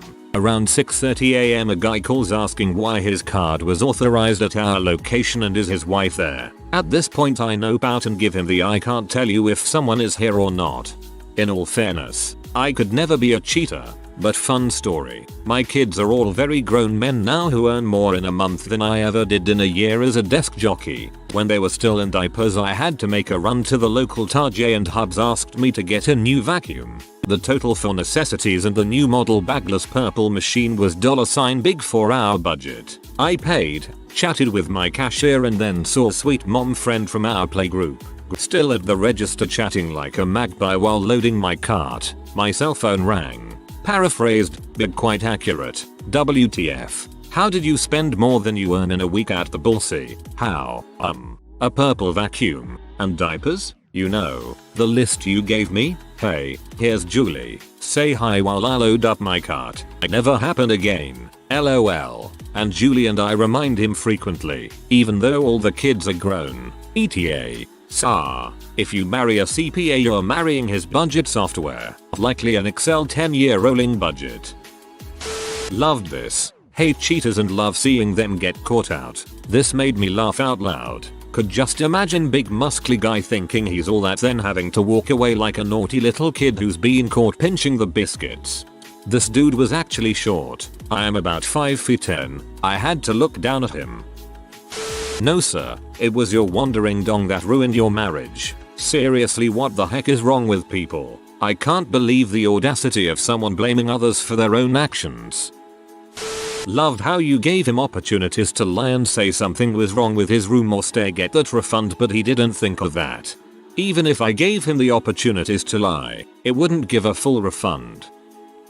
1. If you value your marriage, don't cheat on your wife. 2. If for some reason you feel you must commit adultery, it is your responsibility to keep it secret, not some hotel worker.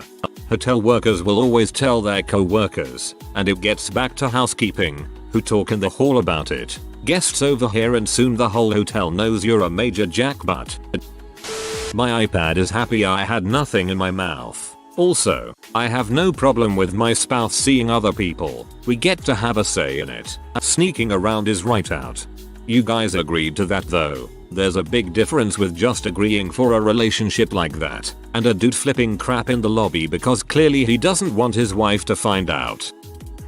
The wife always finds out, eventually. I bet she can track him on his phone and he doesn't even know it. Seriously, if you're at the point of screwing women in hotels, your marriage is over. Just get the divorce and move on. This is my favorite story, from my favorite sub. Thank you, OP, for this crap-eating grin I'll be wearing for the rest of the day. I got you bruh. Don't want your wife to find out? Either book out a flea bag that takes cash, or use some means of payment where she doesn't have access to the records. Only thing that could make this better would be if one of the firemen hearing this was the wife's brother. Comma, my life was made. He looked horrified, because he just admitted to an entire lobby that he cheated on his wife and he was blaming the front desk person for his own crappy, horrible, piece of crap move. That is why I didn't have him stop yelling. Listen, you are a beautiful human being and I love this. I love you, you majestic human being of earth. Haha, this guy is a freaking moron. If it were me, I would look around to see if people were around before I start yelling, but this guy just went on and on. I wonder though, did the wife leave him? I have no idea what happened to him. He never called or emailed my bosses, and they were waiting for him to call up to the hotel and flip crap. Of course he doesn't know how his awards points work. They are probably called loyalty points and it's pretty obvious he knows nothing about that, so. It's not my fault, sweetheart. When they charged the card, my penis just accidentally ended up in that other woman's vagina. Big ol' whoops. Oh my god. I'm so glad you let him embarrass his cheating butt self. I just don't understand how you cheat on someone you supposedly love. I was cheated on so many times and felt I didn't deserve better, so stuck around. But I'm older and wiser now and won't put up with that bull crap. If my fiance were to cheat on me, bye Felicia. But I know he wouldn't. Relationships are different when you have trust. This guy was in butt, and then to blame it on you. Yeah, he deserved that little bit of embarrassment. I have been cheated twice. I instantly left them both. As soon as I found out, I dumped them. I am not sure what has happened between me leaving them then and now, but I am engaged, and once they found out I was engaged, they instantly started messaging me and were trying to win me back. It was weird. She would seen the refund anyway. What a dope. You did him a favor. At least he can try to lie about paying for a friend or something. LOL. He can try but fail, I think. I'm sorry you're a cheating piece of crap, sir, but I am unable to assist you in concealing this from your wife. Have a nice day. Good day to you, sir. I'm reminded of Judge Judy when she says that if you tell the truth, you don't have to have a good memory. The dude forgot to make the reservation with points. It's his own fault. If he wasn't a cheating butthole, he wouldn't have this problem. Why is this reminding of the Seinfeld episode where George lends his credit card to Kramer to buy refundable tickets, with the intention to cancel and possibly keep the points, and Kramer gets the non-refundable ones because they were cheap? Because both are funny. I had a guest yell at me because he stayed in a hotel and tried to charge it to his company but had his wife on the bill for the suite so his company wouldn't cover it. It's not my fault you're not as sly as you thought you were.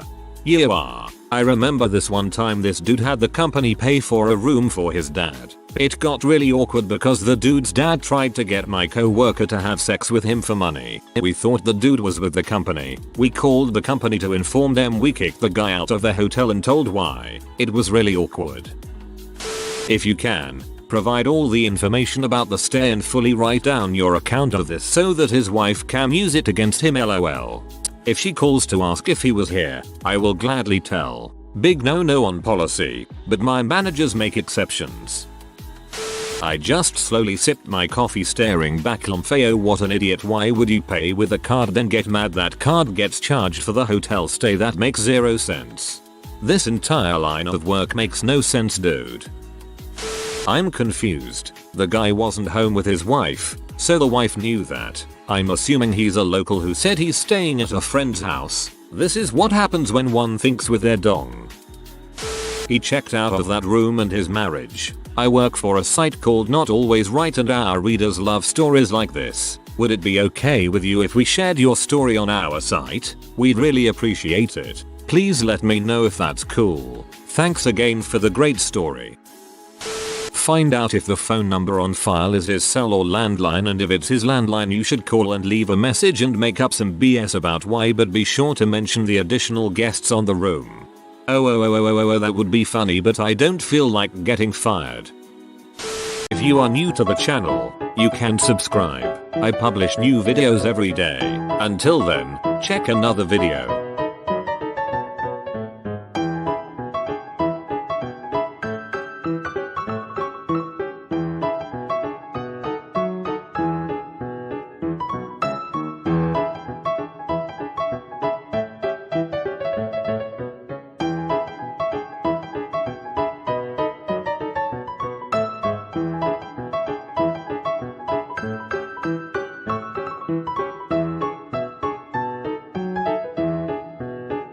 Bye for now.